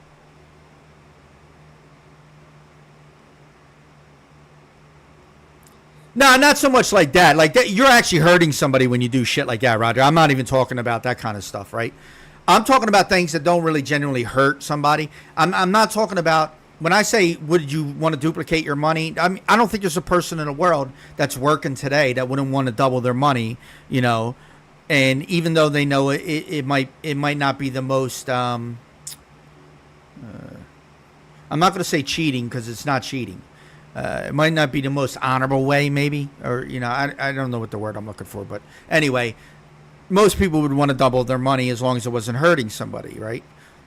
So I don't know if that StarCrom thing doesn't hurt me. Maybe it affects PvP servers, but for PvE players, that shit don't hurt me. I don't care how many blueprints you got, right? That's not going to affect me at all, to be honest with you. My gameplay is going to be my gameplay irregardless. So I'm not too sure about that kind of stuff. But again, an exploit is only something. An exploit can be anything that the devs deem as though they didn't intend to happen. So like that example of me jumping in a tree and shooting a boss and the boss not being able to do any damage to me is an exploit. And you can benefit from that. And maybe it's an unfair benefit because other people can't do it or other people don't know about it. And, you know, you're gaining levels faster. But is it really affecting anything else besides you? Being jealous of something, I mean, that's the same concept. Right? That's just jealousy. Oh, my God, you found a way to level faster, right? People can be jealous of that. It's the same thing when I buy a product from the store. When I buy a cosmetic from the store and people in game see it and they go, I wouldn't have spent that money on that. No, you wouldn't have spent that money on it because let's be honest, you ain't got extra money to spend. It doesn't mean that you're poor or you're broke. You ain't got no, that's not a friggin' morality thing. Like, there's no morals in the fact, oh, I wouldn't have spent it on that. I got other stuff I could spend my money on. That's fine. Spend your money on it. Why are you worried about what I'm spending money on? But that's like saying the same thing. Like my shit ain't affecting you, so why does it bother you so much? But I get it all the time. I get hate all the time about my stuff. My build that I put up. People keep mentioning about the glass pack at the end. But when you see my entire build video, I didn't build this shit in glass. I didn't convert it to glass from the door. I built it in wood and told you, though I can show you the marble version of it, and it's gorgeous. Just marble. It looks great. So, but when I heard somebody go, oh, the only reason why the building looks good is because you got the glass pack. That ain't true. When I was asked to build my build, it was built in stone. We didn't even have the glass pack. And then when we got the glass pack, this was in the beta, I was asked to make the video. I never made the video until we went live. And then I made the video. So all my building, the picture I showed in Once Humans Discord was a stone building. It wasn't glass. It was stone. And somebody asked me, oh, that's a nice build. Can I get it for you? I never intended to even get as many hits on that video as I did. I was only doing it for one person. I could care less. It was for that person. Anybody else watching it, I appreciate it. I thank you for watching my video, but I didn't care. If you're using the build, I thanked you for using the build, and I showed love on every single comment that was on my video. I said, thank you very much. But again, why are you worried about that? It's not affecting you, so why does that bother you?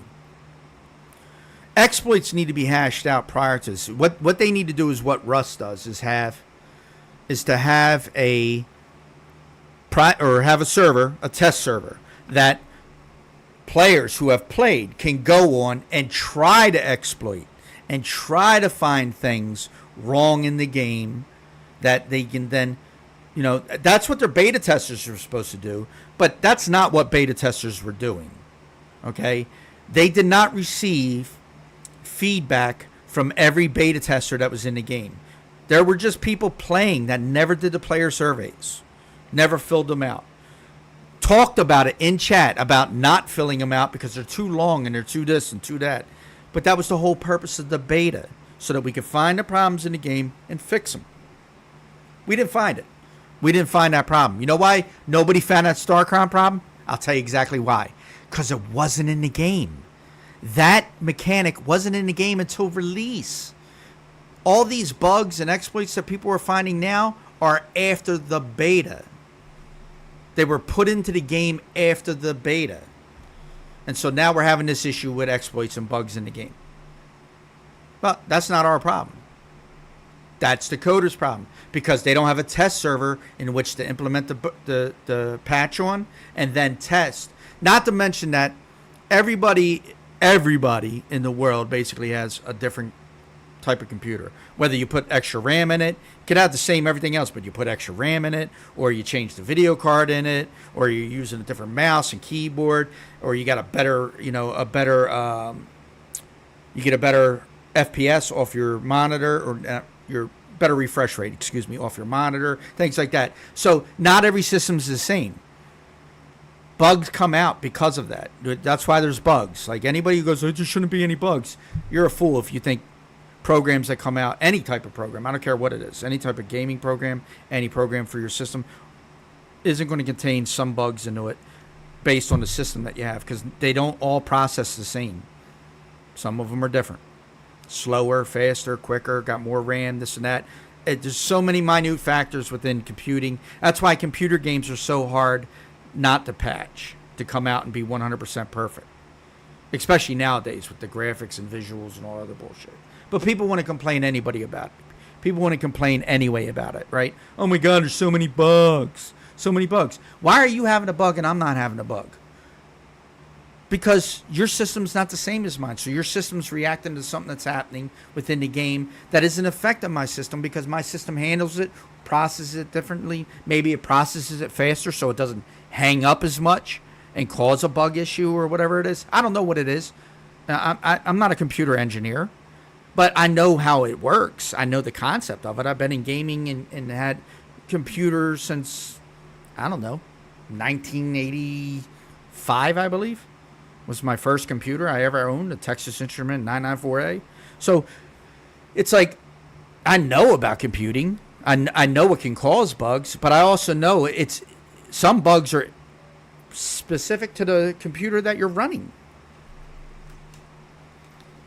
That whole rant is just to show that the company needs to have testers constantly testing their patches. But they live patch. That's what they do in this game. They live patch. Sometimes I could tell when they're patching the game and when a patch is coming out. I shit you not. Because I'll get some hang-ups or some lag issues or some desync issues, and I know they're patching the servers.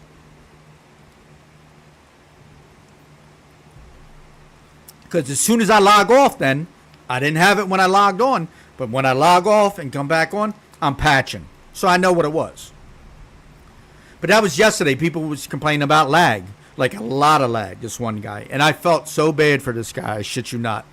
But I wasn't having that same lag. I felt micro stutters, right? But I know they were patching. How do I know they were patching? Because when I logged back on today, there was a patch. So I know the servers got patched at some point. And when they're patching the servers, you may catch lag. You may get hangups. You may get micro stutters. It's just part of the business. You know, it's a transfer of information back and forth between the client and the server. It's that simple.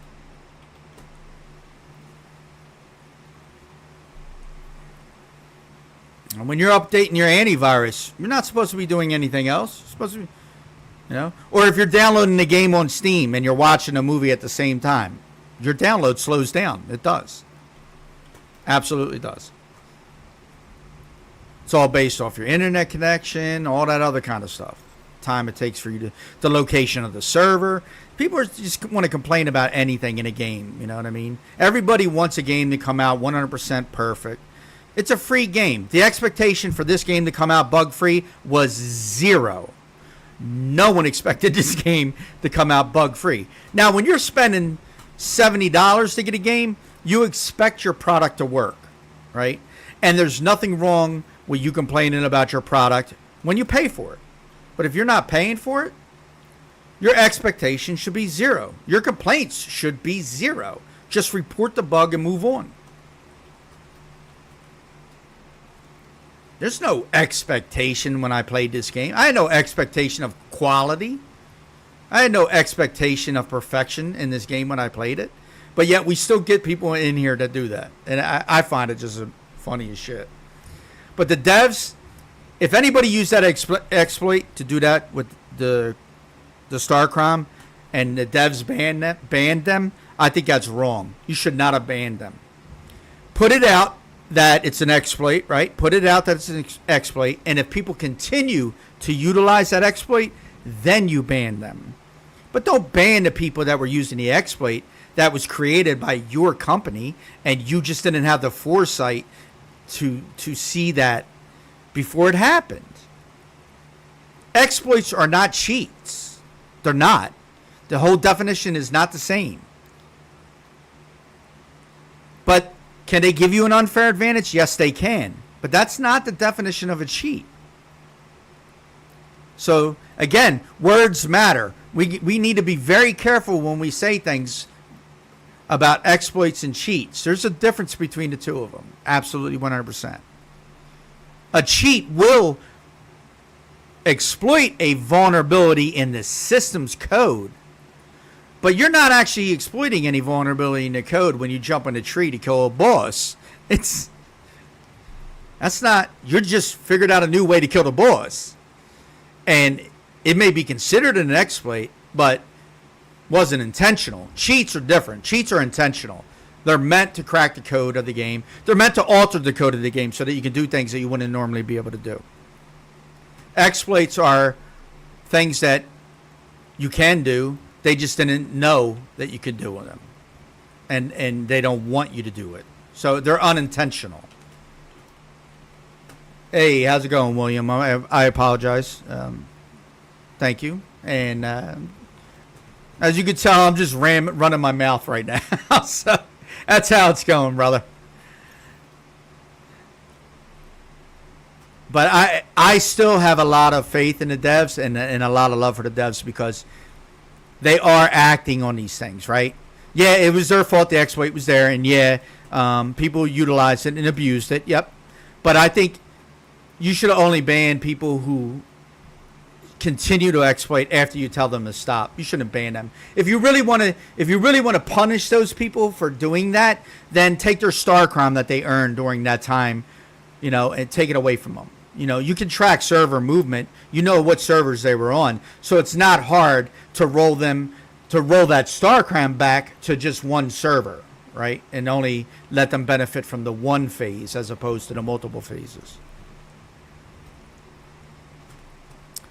Right. I think that's a little harsh, just banning people. But I don't think they banned them, right? Am I wrong, Raj? They didn't ban them permanently, right? They just gave them like 3-day bans and shit. I think it was like 3-day bans they got. So it wasn't too harsh. It's just a way to say, it's like when you have a kid and they touch something they're not supposed to and you smack them on the hand, just to, hey, don't touch that. Like if they go to touch the fire on the stove, smack their hand so they don't. That's what they got. They got a little tap on. They got a little love tap on their hand, I think.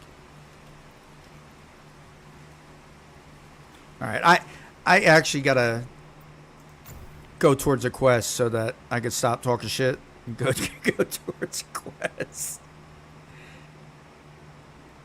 I gotta get my commissions. Okay, so there's one that I gotta do. What's up, V? Yep. Yep. Yep. Yep. Yep. All right.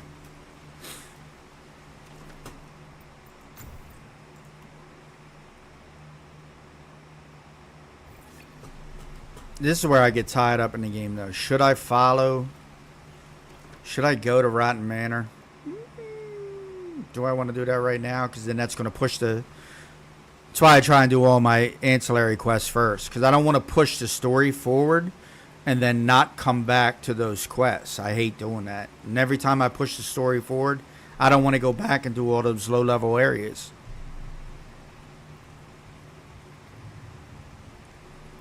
Anyway, I'll give the devs. We can still talk about shit. If you guys have any questions or anybody wants to know anything or just talk, shoot the shit, whatever, go ahead. Say whatever you want.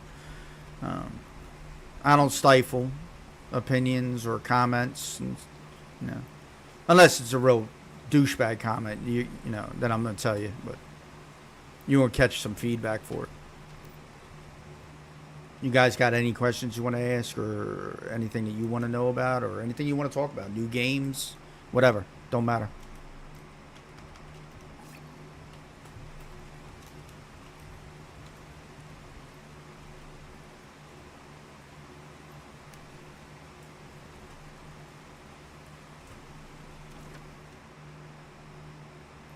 Nah, I'm going to go hit some of these ancillaries before I go do that. Whoop.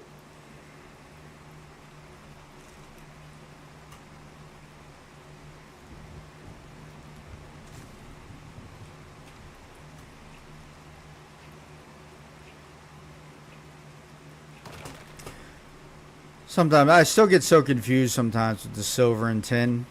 Like I thought that was tin. It looked like tin to me. I know that the silver has bigger bigger nodules on the node, but I get confused sometimes.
Duahana. This used to be voice acted, and then they changed it. It's no longer voice acted. I'm wondering if they're in the process of changing some of their voice parts. I don't know. I get tongue tied sometimes searching for the word to say, but I think they're changing some of that. I would love to see more voice acted parts like that. Like during the main story quest. Maybe make the storyline a little bit more engaging, because as it stands now, the storyline for this game is still, possibilities are there, absolutely 100%, but it's weak. It's still weak. It's not engaging enough to hold your attention. It really isn't. From day one, you can even see, like, in the beginning, I was listening, like in the beta, but they changed a lot of that, and it's just not at all appealing to me anymore. Just doesn't appeal to me. I don't want to follow the storyline, because I know it's going to be a bunch of boring ass dialogue, kind of like my streams are when I'm talking. When the mic's off, the stream is wonderful. When it's on, ooh.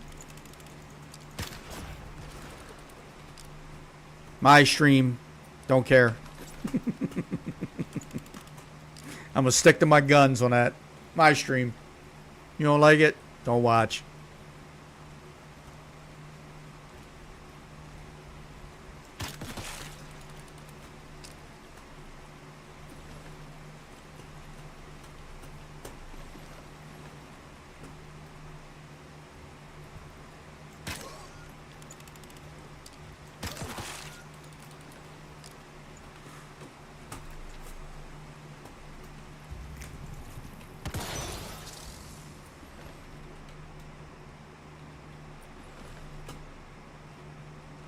Yay.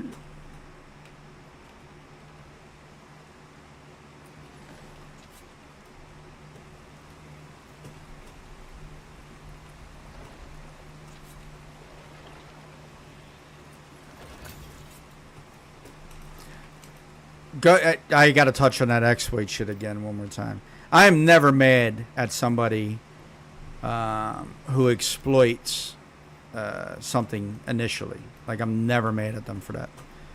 I would rather be angry at the company for allowing that exploit to be in the game to begin with than somebody actually utilizing the exploit that they don't really know is an exploit at the time. Like I said, if you jump into a tree and you can kill a boss that you couldn't normally kill, is that an exploit?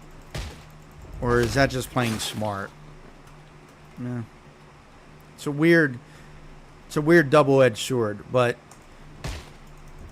companies or people getting mad at people using the exploits after they know they're exploits, that's different. There's a time window with exploits, right? Or what is to be considered an exploit. Yeah, not everything is, immediate. Exploits, for the most part, aren't known initially. The company doesn't know about them. They learn about them, and then they act on them, right? So at that point, once they learn about them, you should stop using the exploit. If you're continuing to use the exploit, then you're playing at your own risk. Then, if they warn you, but prior to that, nah. I mean, it's just stupid. And it's not that I'm saying it's okay to exploit. I'm saying most exploits are found. They didn't even know they were exploits. The company didn't know they were exploits. So how are you going to blame a player? Seriously. How? Why? Now, if you continue, like I said, after knowing that it's an exploit, or that the company or the developer considers it an exploit, that's different. Right? You should be punished for that, because then you're knowingly doing something that they're telling you not to do. You got to be an adult at that point and say, hey, look, I'm not doing this no more because they said it's wrong. Okay. I didn't know it was wrong initially, but they're saying it's wrong, so stop doing it. All right, stop doing it. Good. But I think that's what their whole thing was. I think They only banned those people who continued to do it after knowing it was an exploit. Here's the bad part about that. I heard something about exploiting, but I didn't know it was that. I didn't know it had anything to do with the StarCrom. So, there was no announcement in chat, and the announcement in chat that they did do was some people are doing things they shouldn't be doing, so please stop, basically.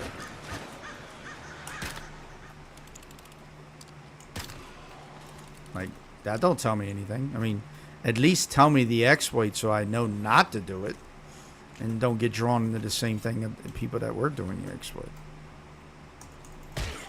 But they only said it after the fact, after people were banned and all. That's when they released that.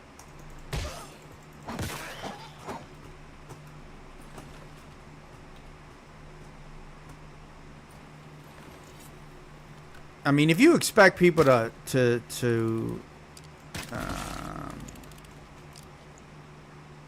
deal with an honor system per se, don't. Fucking honor system? Are you kidding me? In a video game? Where there's loot and drops and ways to get better shit? You think the honor system applies? Come on, give it to me, you son of a motherless goat. Come on, please, please. Thank you, I love you. Anyway. Ain't no honor system. I hate when people talk about the honor system. People are not honorable per se. Like, in general society, no way. If you think people are not going to take advantage of a situation, then you're just running around blind to the world. You might as well just, I don't know, stay in your house all the time and, you know, watch reruns of MASH. Because you are not in reality. There is no honor system. And the America's Army had a game called America's Army. Go figure. Anyway, it was actually a decent game. And it worked on, you gained what they called honor levels, right? And there was an honor system in the game. So they expected people not to cheat who were using the game. But they were actively monitoring this game. They used it as a recruitment tool, to be honest with you. And based on your stats, your skills, and how you presented yourself within game, you could get a phone call. You know, if you gave them your phone number or gave them the rights to send you promotional information or things like that. You can get an email, you know, saying, hey, contact us. We're interested in possibly, you know, you're doing some service for us. You know, it was a fairly decent recruitment tool. And it was a good game. You know, it had a lot to it. Very realistic in gameplay. There was a lot of things in the game that were not in modern games at the time that they implemented, and people enjoyed it. We played it for about, I don't know, I was honor level 87 when I left, or 91 when I left. So I was almost at max honor level. A lot of game time. I played in OGL tournaments. I don't know if anybody knows about that, but those are legitimate tournaments that we played in. We won the European League 2v2. Even though I wasn't European, I had a lot of people from like England and all. Actually, GU Soldiers was full of everybody. We had people from all over the world, and people from Brazil, people from Russia, people from everywhere played in this guild. But we won, and it was great. And that game had sort of like an honor system in it, you know. But even then, there were people in there doing dumb shit that they know they shouldn't do. What we called ghosting. I don't know if you guys know what ghosting is. But ghosting is when you can follow a player after they're dead and you're on their team, and then you can talk in a voice chat and you can tell them, hey, look, there's a guy over here, because you'll see angles that they cannot see in first-person mode. So there was a lot of ghosting in that game. People that were following people and going, oh, look, somebody's coming. You could actually go prone in that game. You could crouch, lean left, lean right. It was one of the first games to do that. And by doing that, you can be behind a wall not seeing anything, but your ghost can pan around the wall and see and just have you sitting there. Well, no, wait. He's coming. Now pop out and shoot him.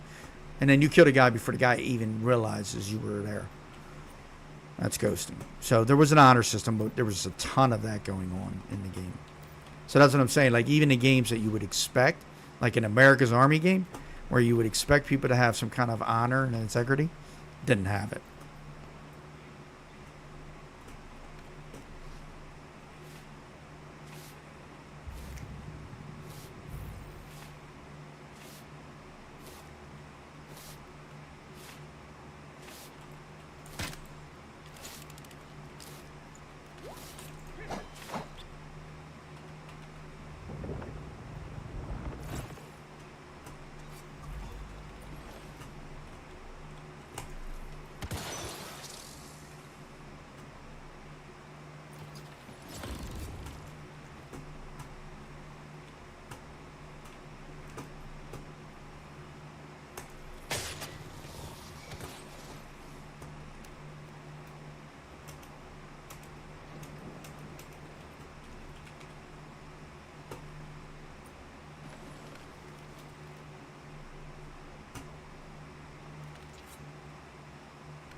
Clean, clean, clean, clean, clean.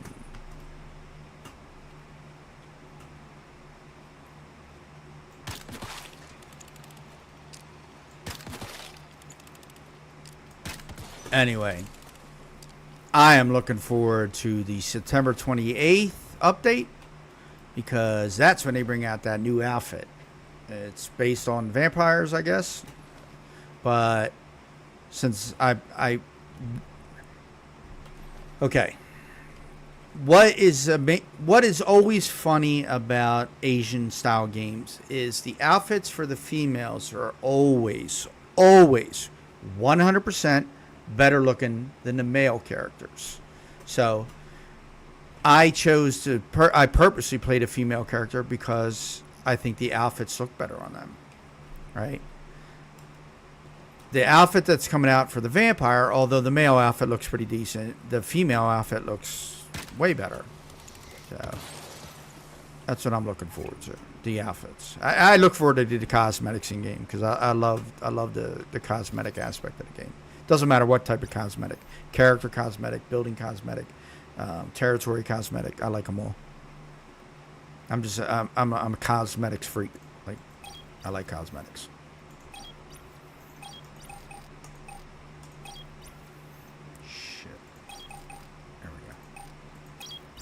Nope, that's not. There we go.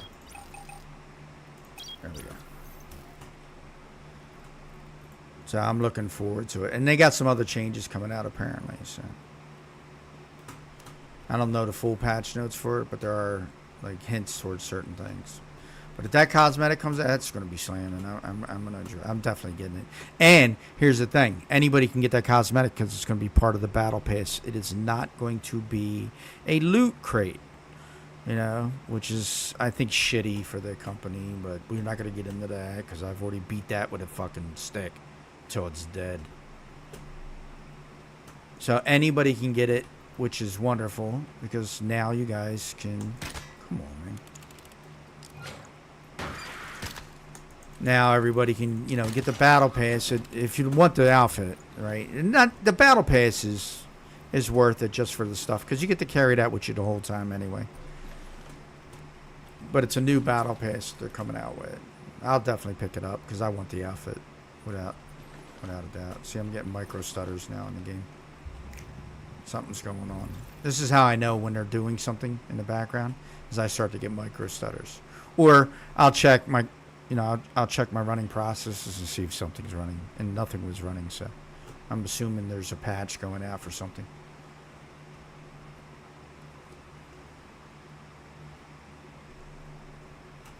Anyway, getting that outfit, yeah, it's going to be my thing. I'm going to be a vampo. It does look cool as shit, though. I don't know if you guys have seen it, but you can search it up and look for Once Human vampire outfit, I believe. Just type that in Google, and the picture should come up of the outfit, just in case anybody's curious.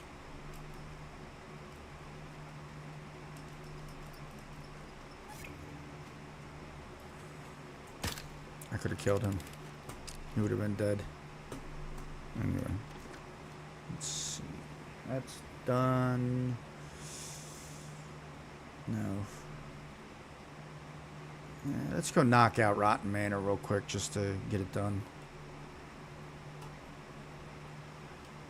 I do think they need to fix their questing markers, though, because for your questing markers to engage, you have to actually go to the exact area that the quest is pointing towards. So it wants me to go to Rotten Manor. I don't know why my quest wouldn't engage properly or advance on the screen. It'll advance in game, but it won't advance on the screen. It'll still show the quest marker there, but it doesn't advance. So I think that's not cool in that aspect. That's not a good system for the game. I don't. Why did I just disappear? Oh, because of this. I don't even know if I can do this right now because I don't have. Yeah, you know what? I can do this. Let's do it.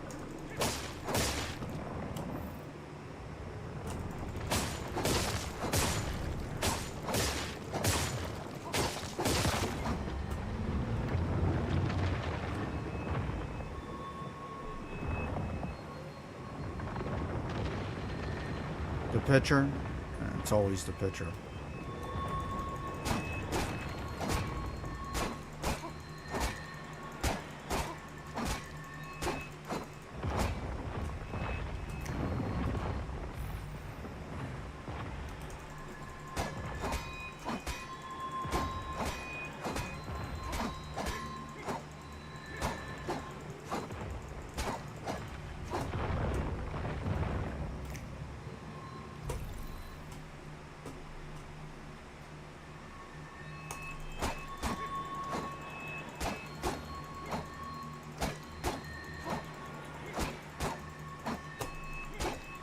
Melee's still weird.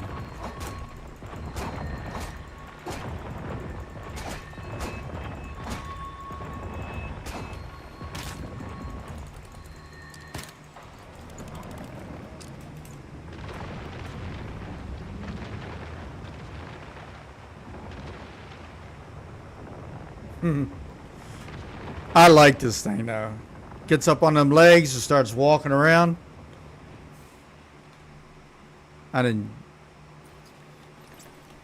Disco, yeah.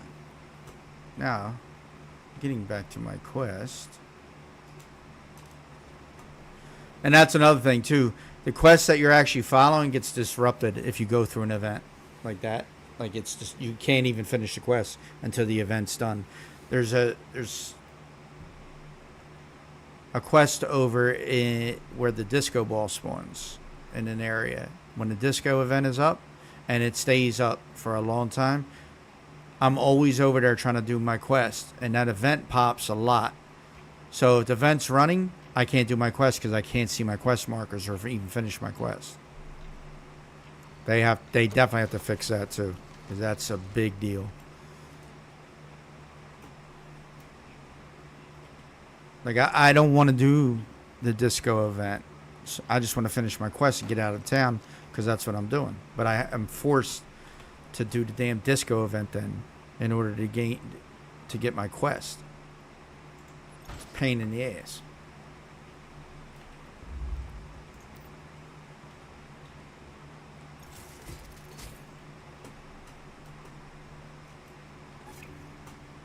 And then again, quest markers not advancing even though you're in the area that you're supposed to be. You have to go actually to the location in order to set the next quest destination point. Right. And what I mean by that is, yeah, you do have to, follow your quest line. But if I'm going to Rotten Manor and that's where the quest is, why do I got to come to that point over there first? Why can't I just run across here and go to it? And then that section recognize that I bypassed it and advance it. Same area. I've been in quests where I've done a whole town and then realized I didn't go to the quest marker. So I thought I was completing the quest and I wasn't because I didn't go to the quest marker.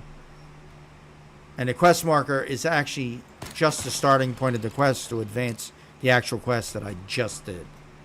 And I got no credit for it. So I have to redo it again. That's not good.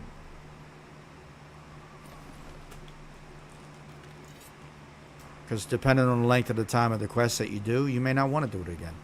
You may be like, damn, I don't want to do this again.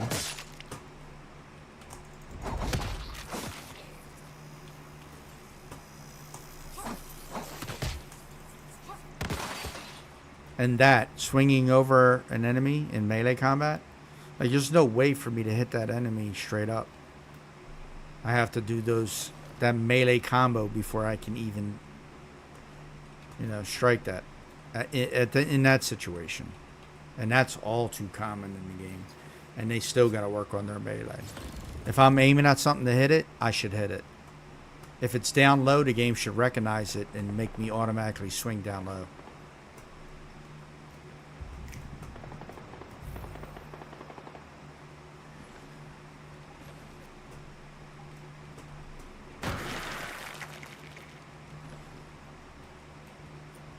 Didn't get me, buddy. Knew that was coming. Ha ha.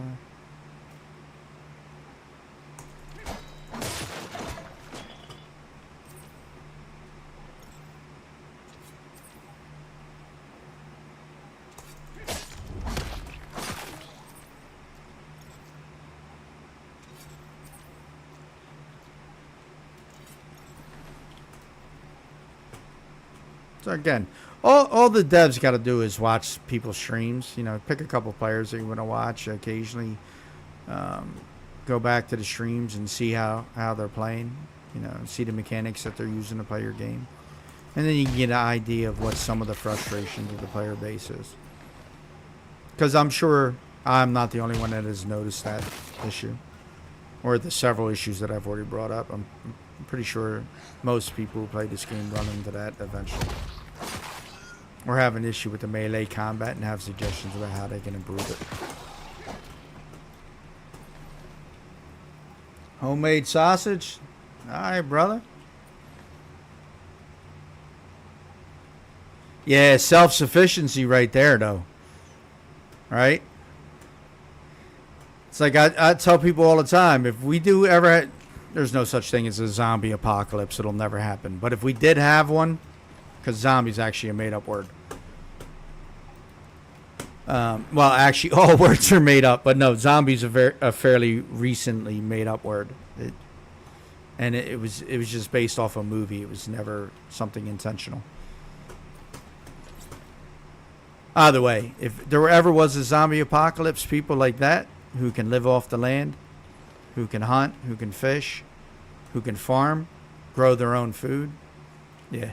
Those are going to be the ones surviving, brother. I had an issue with a guy. Imagine that I had an issue with somebody. Anyway, I had an issue with somebody who was gaming, and I was gaming with him for weeks, and it was cool. He was different. Had a lifestyle that I wouldn't have chosen for myself, but again, people's lifestyles don't bother me because that's who they are, and who am I to tell somebody how to live?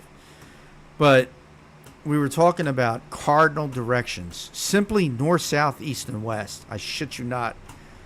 And I said everybody should at least know their cardinal directions, right? I just made a blanket statement while we were talking about something. It wasn't even directed towards anybody. And he says, well, what groups are you talking about should know that? And I said, what do you mean? And he goes, yeah, what group are you referring to? And I said, everybody. I said, I did say everybody, didn't I? And he was like, no, but I mean, are you referring to a specific group when you say that? And I'm like, what are you talking about? Like, this man classifies everything within his life based on groups, which is a definite problem in our society. We separate ourselves way too much into different groups. So that's part of the issue. But anyway, his is not just simply a separation of maybe race, religion, national origin. His is a really fundamental separation of whether or not somebody has the capacity to learn cardinal directions, and am I speaking about them, or am I I was just generalizing cardinal directions, and this guy got into it, and I said, look, that's your fucking problem. I said, your generation has an issue, man, with shit like this. And Like, what do you mean, my generation? I said, you know, your little internet generation that rely on your cell phone for everything. You know, your smartphone, that you couldn't tell me what street you live next to unless you looked at Google Maps. And he got offended. And I was like, you can't read a fucking... pull out a paper map and prove to me that you can... Because he streams. And I'm like, pull out a paper map and prove to me that you can read that map. He said, I was taught how to read a map in the Boy Scouts. And I'm like, what? Really? How old are you now? You don't remember that. You just got upset because I said you should know your north, south, east, west directions. Like, you're making a big deal out of nothing. I said, but technically, I said, if we have a zombie apocalypse, you're the fuckers that are going to die. We're going to be fine. You know why? Because we know how to walk away from the zombie. We know if they say it's coming from the south, not to walk south.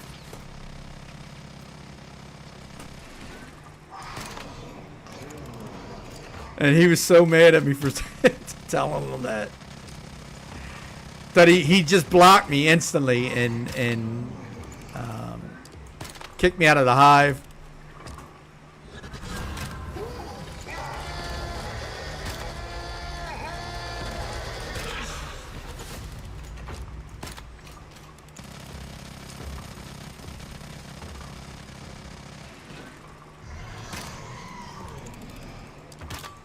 I just thought it was really funny when he did it. I was like, you gotta be kidding me. You upset over me telling you to learn your north, south, east, west directions? Like, who the hell gets upset about that shit? Yeah. It was a weird... Hence, and I have to say this, that's when I decided I will never be in a hive and I will never be in a warband again because of that.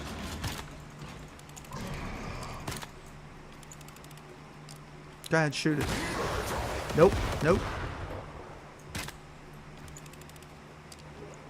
I could have killed him like 5 minutes ago, but...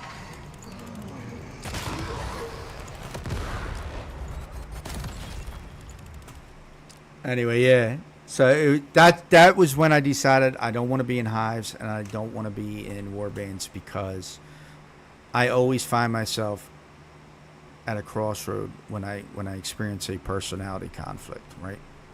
I don't handle cocky, egotistical personalities very well. I don't handle authoritarian personalities very well, except for when I was in the service. Because I find most of those egotistical, authoritarian, I'm better than thou people to have very piss poor attitudes, very demeaning attitudes. Yeah. I don't consider myself any better at a game or work or intelligence or anything than anybody else. Now, you may know that you're well versed in something better than somebody else. It's when there's nothing wrong with having pride. Yeah. See, that's what I'm craving. I have to be honest with you. I need that. I need to be in the environment with people who are like-minded, like me. Like that. That's why I don't go on Discord, and that's why I don't go into groups, because I always find myself at an age advantage or disadvantage. Not being able to fully fit in with the group because they are thinking about in terms of things that they've experienced, and it's not the same experience that I've had. So,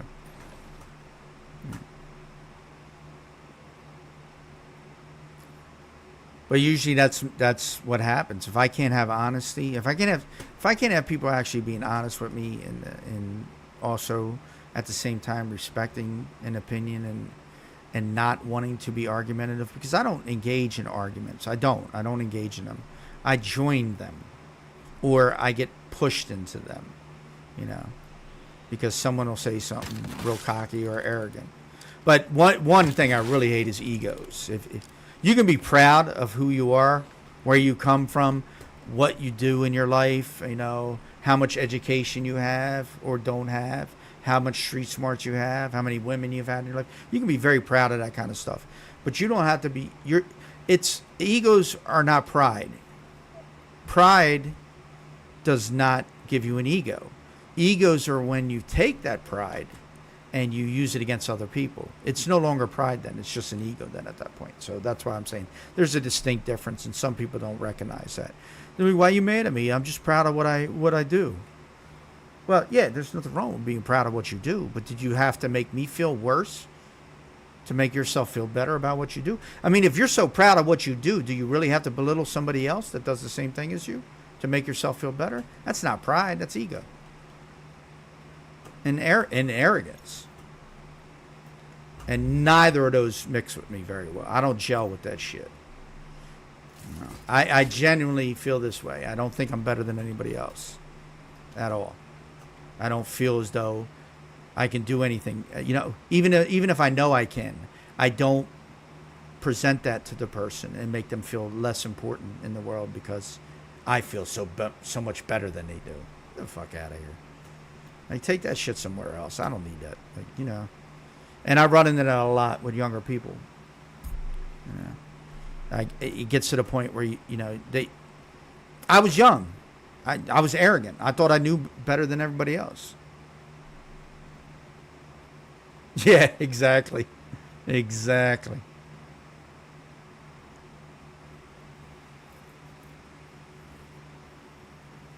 But that's why when I was in GU Soldier, I loved our group. Our group was so, like, our core of the group, I should say. We had a lot of members, but there was a core group of us, probably around 30 or 40 of us, right, that were always online, always, engaged in conversation on TeamSpeak at the time. There was no Discord, by the way, TeamSpeak.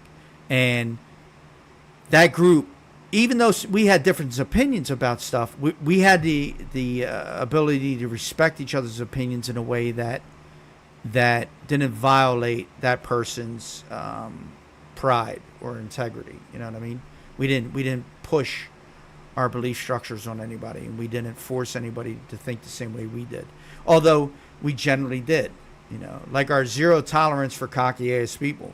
There was nobody in our core group that tolerated people coming into a game that we were in or our voice channel talking shit. I mean, literally, you would have 30 people blasting you, and you're not fighting against 30 people. Even in talking, you're not fighting against 30 people just blasting you. And we never kicked anybody. We wouldn't kick anybody from our guild, and we wouldn't kick anybody from the TeamSpeak. If you did something stupid, you were made to leave on your own. But we didn't kick you. If you wanted to stay, you could stay. And plus, you could redeem yourself. You know what I mean? You can think about what you said and change, and realize what it did to somebody else in the group or how it caused the group to be upset or whatnot. And we always played as a group, every game. So it was really cool. And they weren't all the same age as me. Some of them were really young, but I watched them grow up. Like my buddy Stoney, he's actually a gaming program. He's a game developer, and I watched him when he, not saying he wasn't nothing, but when he didn't have the education that he has now, before that, and had no intention on getting the education until he was basically forced into it, and then when he was forced into it, he embraced it and took it to a whole new level. Now the guy boxes. He trains boxing every day. He is a game developer, so he does that. He is into like sculpting and painting. He's just learning new shit that he was never interested in before. So he's trying to expand his horizons, and I appreciate that. But I saw him, he was younger. He was like 5-6 years younger than I was. So he was growing up. And at the time, I was trying to give him advice. Actually, he was like 10 years younger than me, excuse me. And I was trying to give him advice during his life. How to do stuff, how to do, other things. Another guy who's in the military, was in the Air Force at the time. I had just got out of the Navy, and we were talking. And he had came to me for advice. By the way, you'll like this. He was into the old gods, the Norse mythology and Norse gods and stuff like that. And a really cool dude, though. He asked me, should he marry this girl? And I was like, what do you mean? He's like, yeah, should I marry this girl? And he showed me her picture and everything else. And she was in the military too. And I'm like, yeah, absolutely. Because he has, I told him, I said, if you're going to stay in the military, stay. Do your 20 years, you know what I mean? And he wound up doing his 20 years, by the way. But it was really cool that he came to me for advice, on whether or not he should marry the girl. I thought that was great. I felt like, at some point I was like, I'm a proud daddy, you know what I mean? Like, I felt very proud that he chose to come to me and ask me for advice about it. Because I really do give great advice. I just don't follow it very well.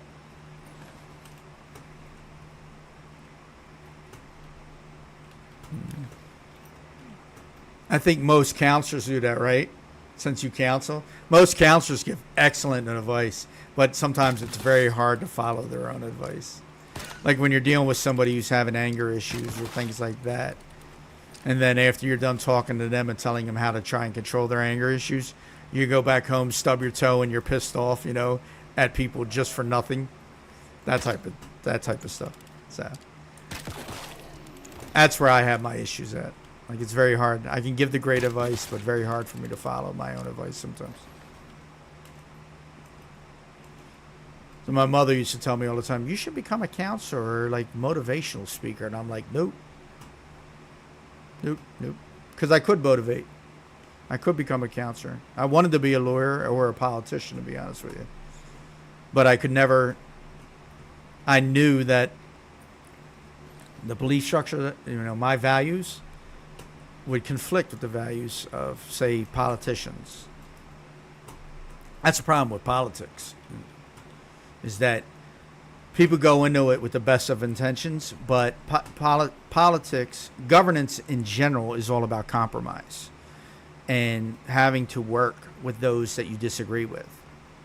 And so being a politician requires a lot of open, honest, and frank conversations that most people aren't willing to engage in, and some people just don't want to do that. They don't want to engage that way. So, there are very poor politicians out there because they only see things one way and can't see can't find the avenue. Oh, shit. I knew I shouldn't have been up here yet without a better weapon, but we'll do it. Get out of here.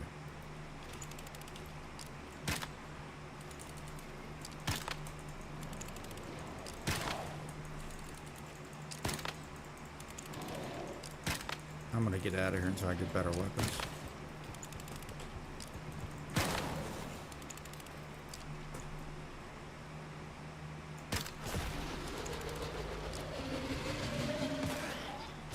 Die, doggy, die.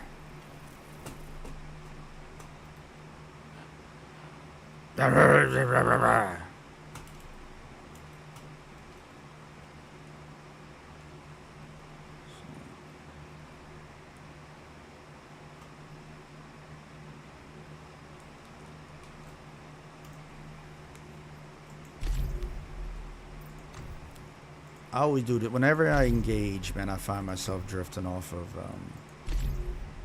the game sometimes. But I do like having these types of conversations with people. Yeah. There's no aggressive nature to it. There's no, oh, it's my way or the highway type attitude. Usually especially from older people. It's stimulating to have intelligent conversations with people who are of an older generation. Sometimes. I talked to my mom. It's like, I can't relate. I can't relate to that real old time thinking, right? Because I do embrace some of this generation's thought process also, especially in tech and things like that. But when I talk to my mom, it's like, it's that conversation. I remember when I used to walk barefoot 5 miles in the snow, to get a glass of water. It's like, what? I can't even relate to that shit. How are we supposed to have an intelligent conversation? I can't even visualize that, right? That's just painful to me.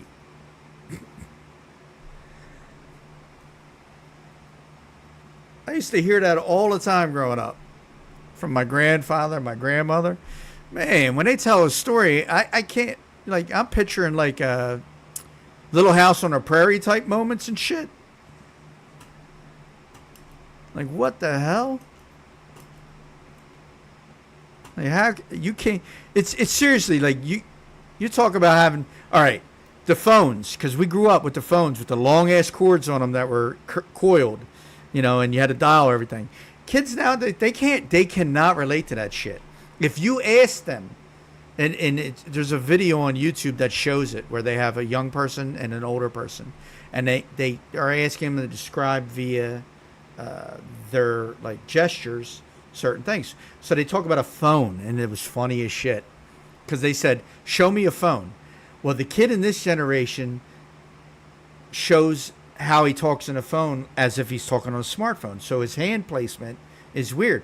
But if you ask us to show you how we talk on a phone, we curl all three fingers in, and we act as though our thumb is the receiver, and then our mic is down here where our pinky is, like how a phone would be set up, right?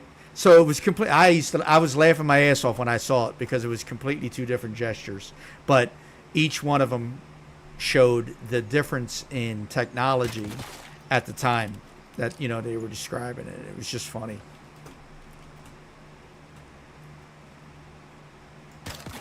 I mean, kids nowadays will never know the pain of having to go get the phone in the kitchen to drag it upstairs with that 30-foot cord to just sit behind your door with the door almost closed, but you can't quite close it because the cord's sticking there.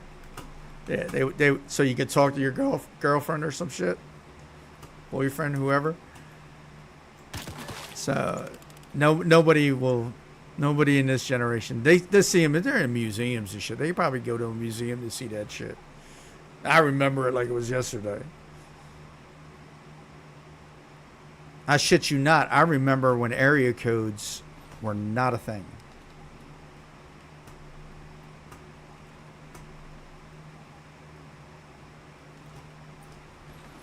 When 7-digit numbers were all you needed to dial in your town. I mean, you still had area codes of states, but in your town, 7 digits was all you needed.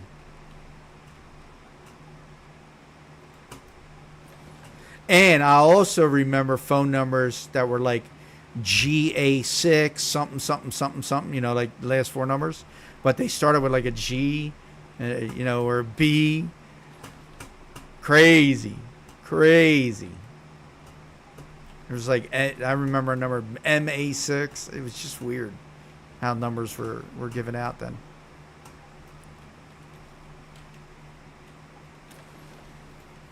Now you got multiple area codes within multiple towns. Like Philly got several different area codes within the town. I think most places do now. Most of your big cities do, but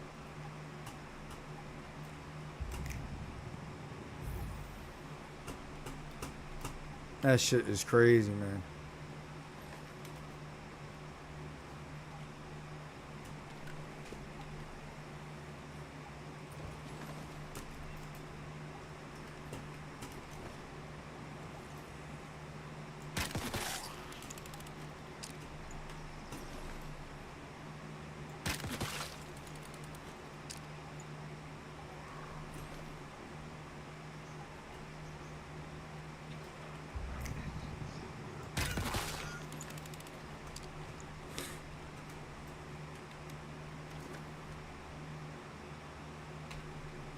Okay.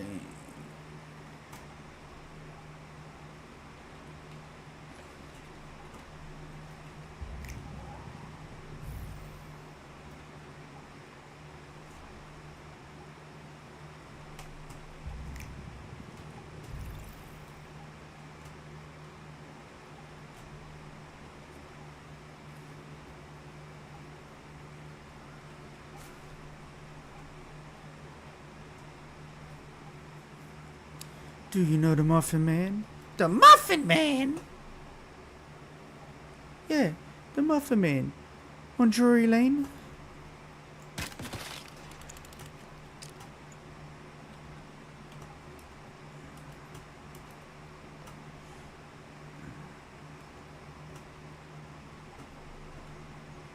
I always thought that was funny because they did that, like, they were in a psychiatric ward or something like that, and you heard the guy. There's that YouTube video with the guy saying that. It's like, do you know the Muffin Man? The Muffin Man. Yeah, there you go. Now we're getting some people in here.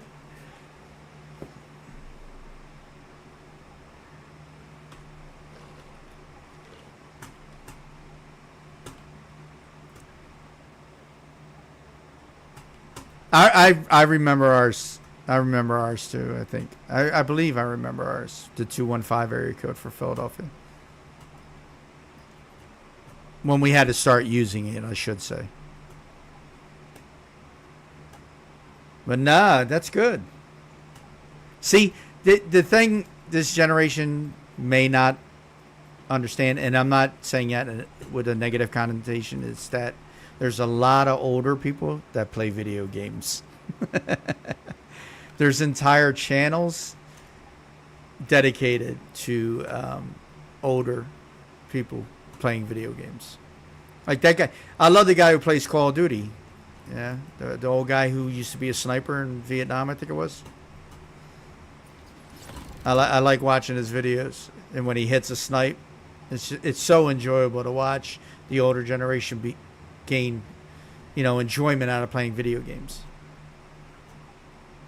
And yes, I'm part of that older generation, so I do not exclude myself from that. I think that the people that are in their 50s, though, have had an easier time at gaming than anyone else. If you grew up and you started gaming when gaming started to become popular. Because we had video games back in the day. We had to go to the arcade to play, right? But when you got the Atari and stuff like that came out, like it was just different then. Like gaming started to change. Then with the internet wasn't new then at that time. The internet was still, there was an internet at that moment. The military used it mainly. But when the internet went the way it is now, that's when gaming exploded, and we still enjoy games. Yeah. People hear me talk and they see my picture and stuff like that, and they're like, "You don't look that old." I am that old, right? So. But I may not look, act, or even speak that way. But I am that old. I'm part of a much older generation, and people don't believe it. But I let them know. And usually the response I get is, "Oh man, you're so cool," and I'm like, "Wait, old people can't be cool? Like when did that? When did old people not become cool?" I mean, sure, I don't say cap. Right? You're never going to hear me say that. I'll just say lie. It's the same amount of letters. No reason to say cap when I could say lie. Yeah. And I don't do that Riz shit and none of that other bullshit. Right? You ain't got no Riz? Nah, I don't even. I know what it is, but I don't talk like that. But I bet you I can kill you in Call of Duty. Bet you got beat your ass in a video game. Anyway, I tease myself all the time because it's just funny. Because I don't feel my age. Like, I really don't. Pong. Oh, my God. Pong. Jesus.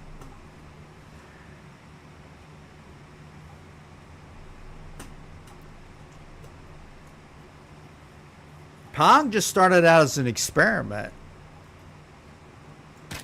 It's all it did.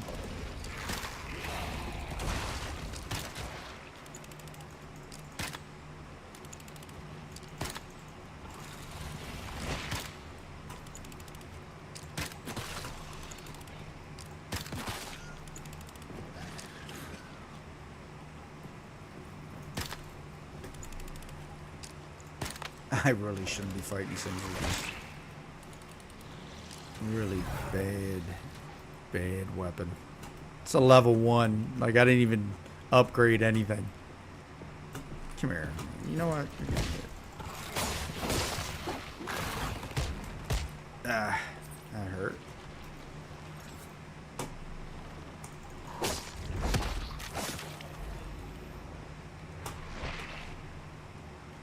I got my food and my stem switched around. Let me fix that. There we go.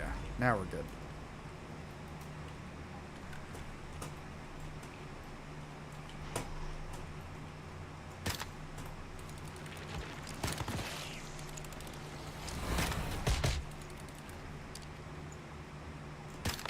Stop shooting that shit at me. That's right, buddy. Want to say hi? Let's go. I don't know why that bumped him twice. And why it's moving that way. There we go. There we go. Mr. Glutton.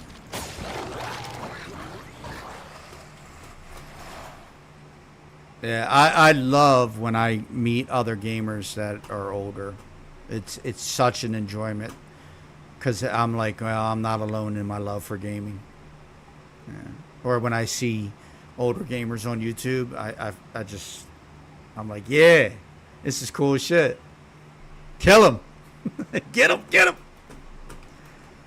Just so enjoyable to realize that's something that I find passionate, right? That I'm passionate about, which is gaming. Other people my age also find passionate and engaging.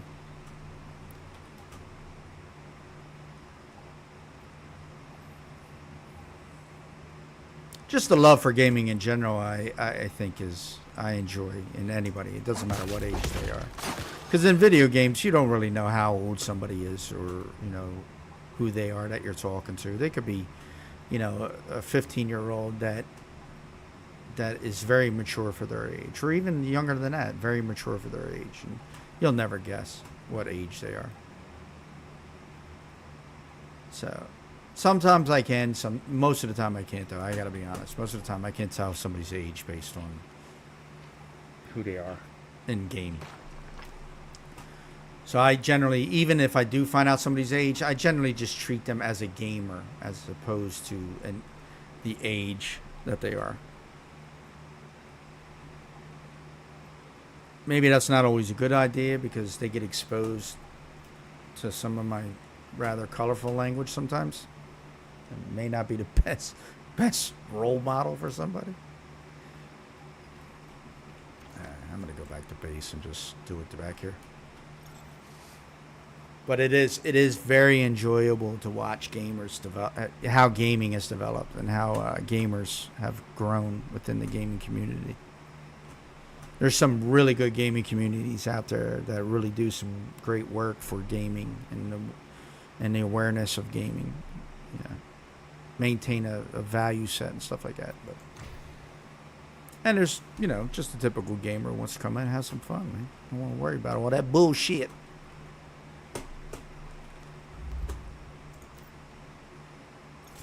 No cap. Nope, can't say it. Still sounds weird. Just can't do it. Just can't do it.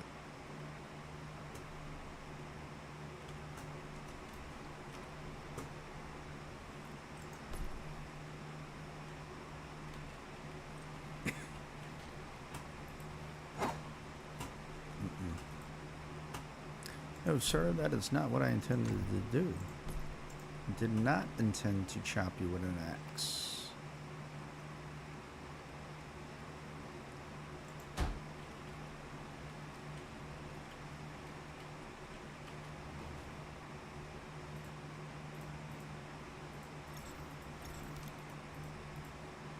No, stay. You can go.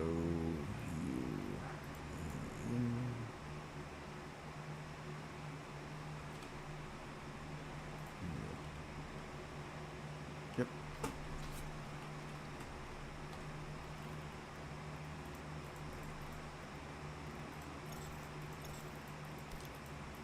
No. Yes. Yes. Yes. Yes. No. V, what do you want? What do you got from me here, buddy? What are we doing here? What are you trying to do?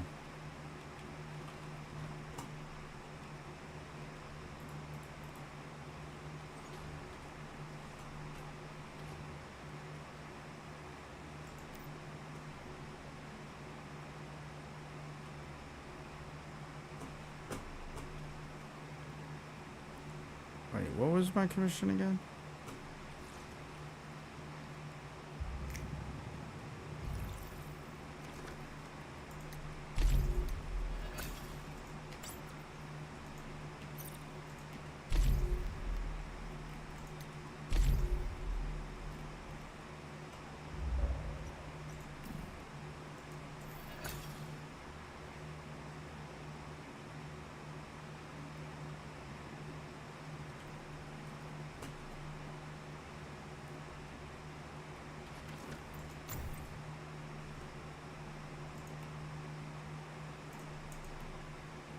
Oh, okay. Make some water. Easy. Easy peasy. Pong life. Man, I can't believe you said Pong. Dude, you're taking me back now. I'll tell you, my three favorite games, okay, when video arcades were popular. All right, so we're talking the 80s here. Was Dig Dug. So I'm throwing back to Dig Dug. Great game. Asteroids and Defender. They were my three favorite games when I went to an arcade. The only games that I really, I mean, there was Donkey Kong, you know, but Defender, just getting the high score in Defender was always cool. Asteroids, because that game did require a lot of hand-eye coordination. And Dig Dug was just fun to play. And there was strategy to Dig Dug, so there was a little bit of, you know, having to use your brain. But excellent game. Very enjoyable.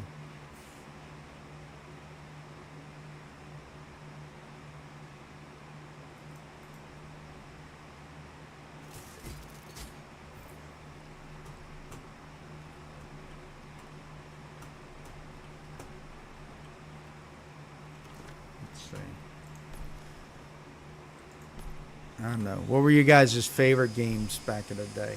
Or what are your favorite games of all time that you guys loved? Like what when you look back on all your video gaming, even if it's new, what was the one game that really got you into gaming and really made you love video games in general?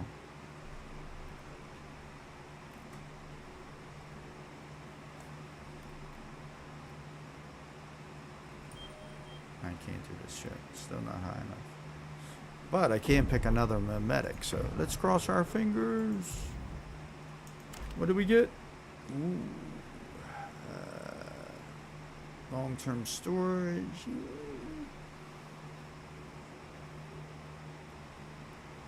Nope. Basic defense, sandbag shelters, and high fortifications. Game of battle. What does that apply to? Oh. See, this is not worth it because not many people actually utilize these things. Ultimate Online. Okay. That was the first game that you loved, that you decided that you enjoyed gaming. There was nothing before Ultimate Online that you thought was good.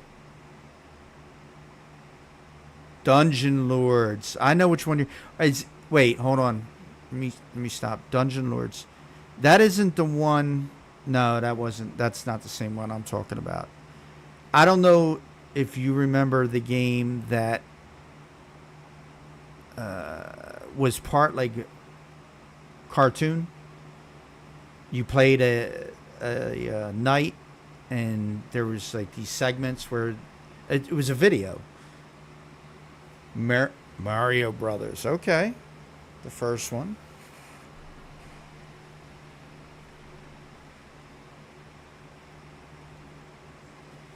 I'm trying to... you know what? I bet you I know the first... what? Floppy disk. Okay. What size, though? What size floppy disk?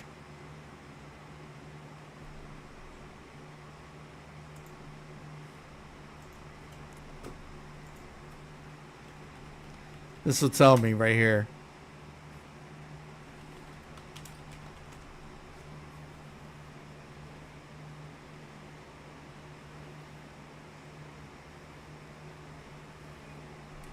Oh, so Dungeon Lords is not. Well, it's an older game, yes, but I mean it's in the 2000s. So this is the game that got you into what, online gaming?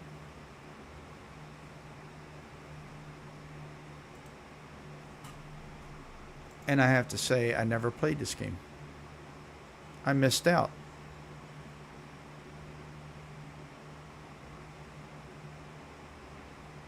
Was this an RTS? Like a was or I'm sorry, was this a turn-based game?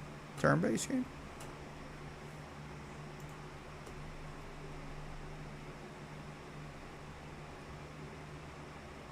No, it was action adventure. Never mind.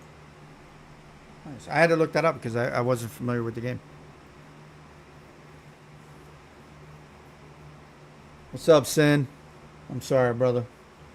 You probably sent that like hours ago and I didn't even notice it.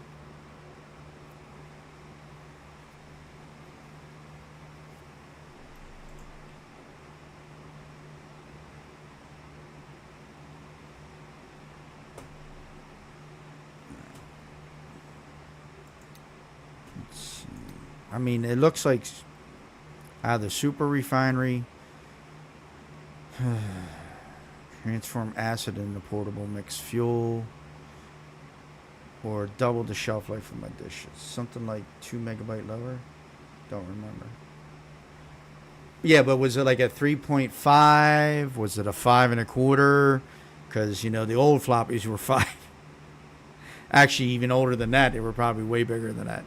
But I think the standards were what, 3.5 and five and a quarter for floppies. So it might have been a five and a quarter because I think that's where the 2 megabyte came in at.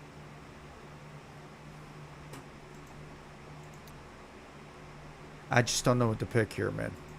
Any suggestions? If you guys play the game, I mean, I played the game enough. I got two choices that I'm looking at. These are just a definite no. I would never get those. I'm thinking maybe Super Refinery.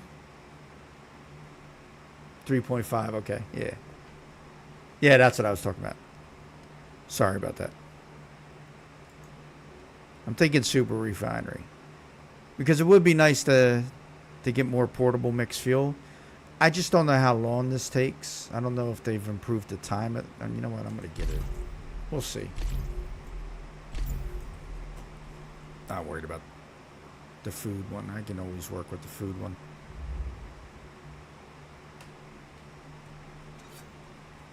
I actually had to get some food in me anyway. I'm going to be getting off here probably in about 5-10 minutes from before another studio. Nordic took it over and ruined it. Ah, okay. All right. See, when I searched it up, it just came up with the one I believe Nordic took over, like you just said.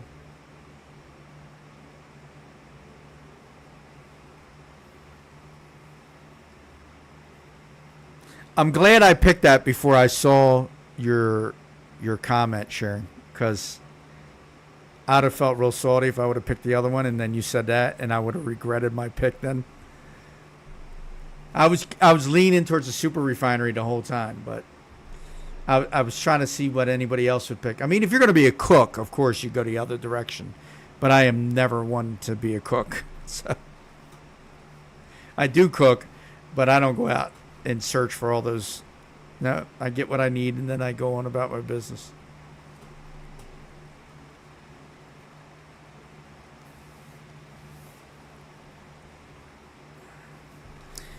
Yeah, the one that showed me, seniors, was the Nordic one, so I was kind of a little like, oh, well, that's not that old, and then I also was like, I missed out on a possibly good game. Didn't even know about it because I in 2005 we were playing Lineage 2, and I believe Lineage 2, and still playing Aliens versus Predator 2 as a guild. Well, as a clan. Called them clans back then. I wasn't familiar with guilds until we got into the MMO market. But FPSs were always called clans.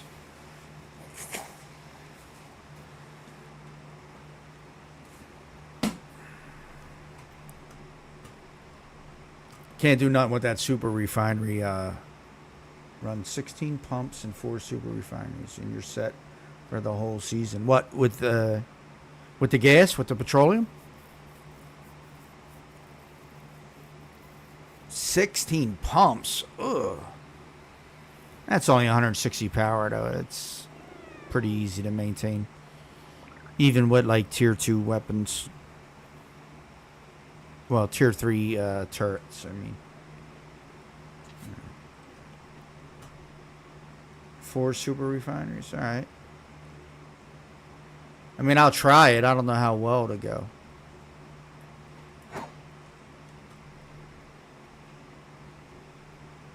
Yeah, I'll do the oil field in Blackfell, but I won't be in a polluted zone. I can show you right where I will go. I will be going. It's the same place I always go, so it's right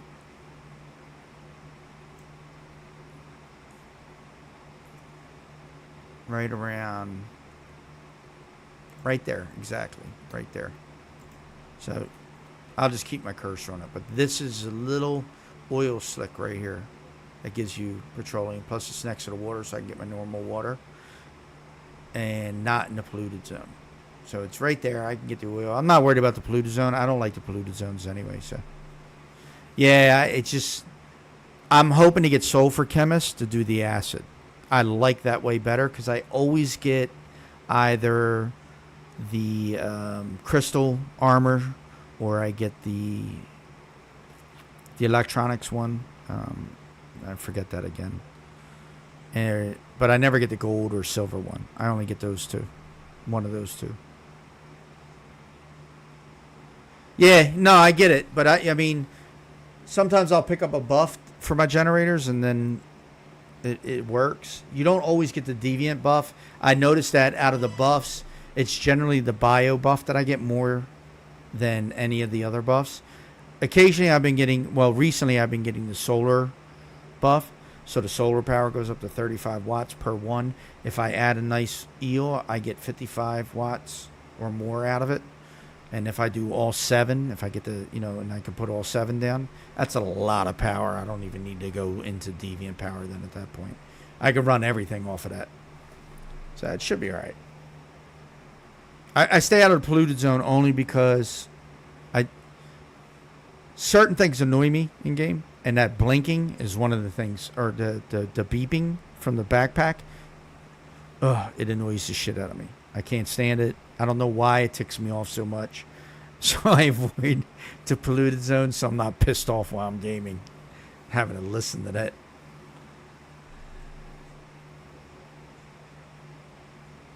Oh yeah, dude. No, the by far the Deviant generators are the absolute best generators that you can get in game. With the buffs, they produce way more power than any of the other generators can produce. And it's passive power, so you don't have to put anything in them. You just got to be in a polluted zone.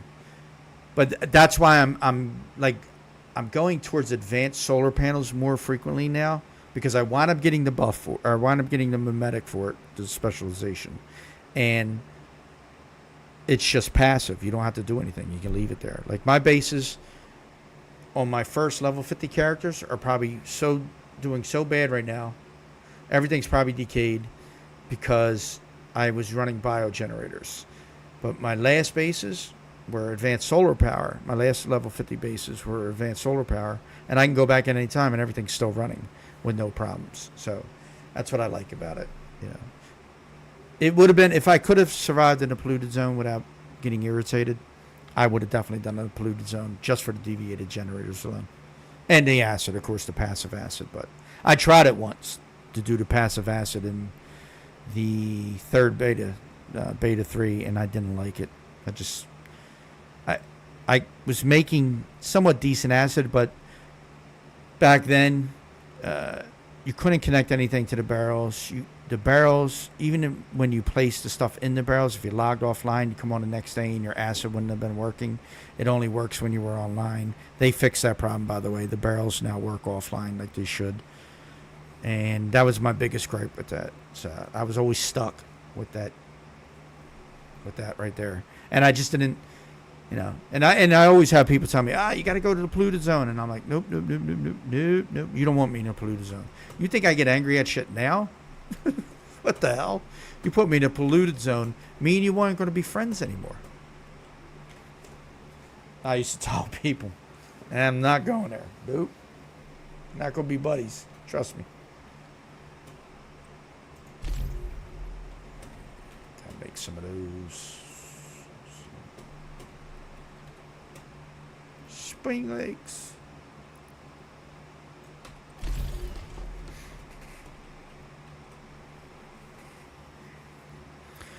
You know what else I've been noticing in the game besides people leaving in between week 4 and 6 to go do other stuff? A lot of people joining new servers and then pretending that they're new players because for some reason they just, I guess it's to get items. They think they're going to get items if they pretend they're new. But yesterday was horrible with people pretending to be new players because they would say they were a new player, and then they would say something only an old player would know. And you would catch them and be like, you cannot be a new player if you know that. Like, there's no way to know that unless you played the game.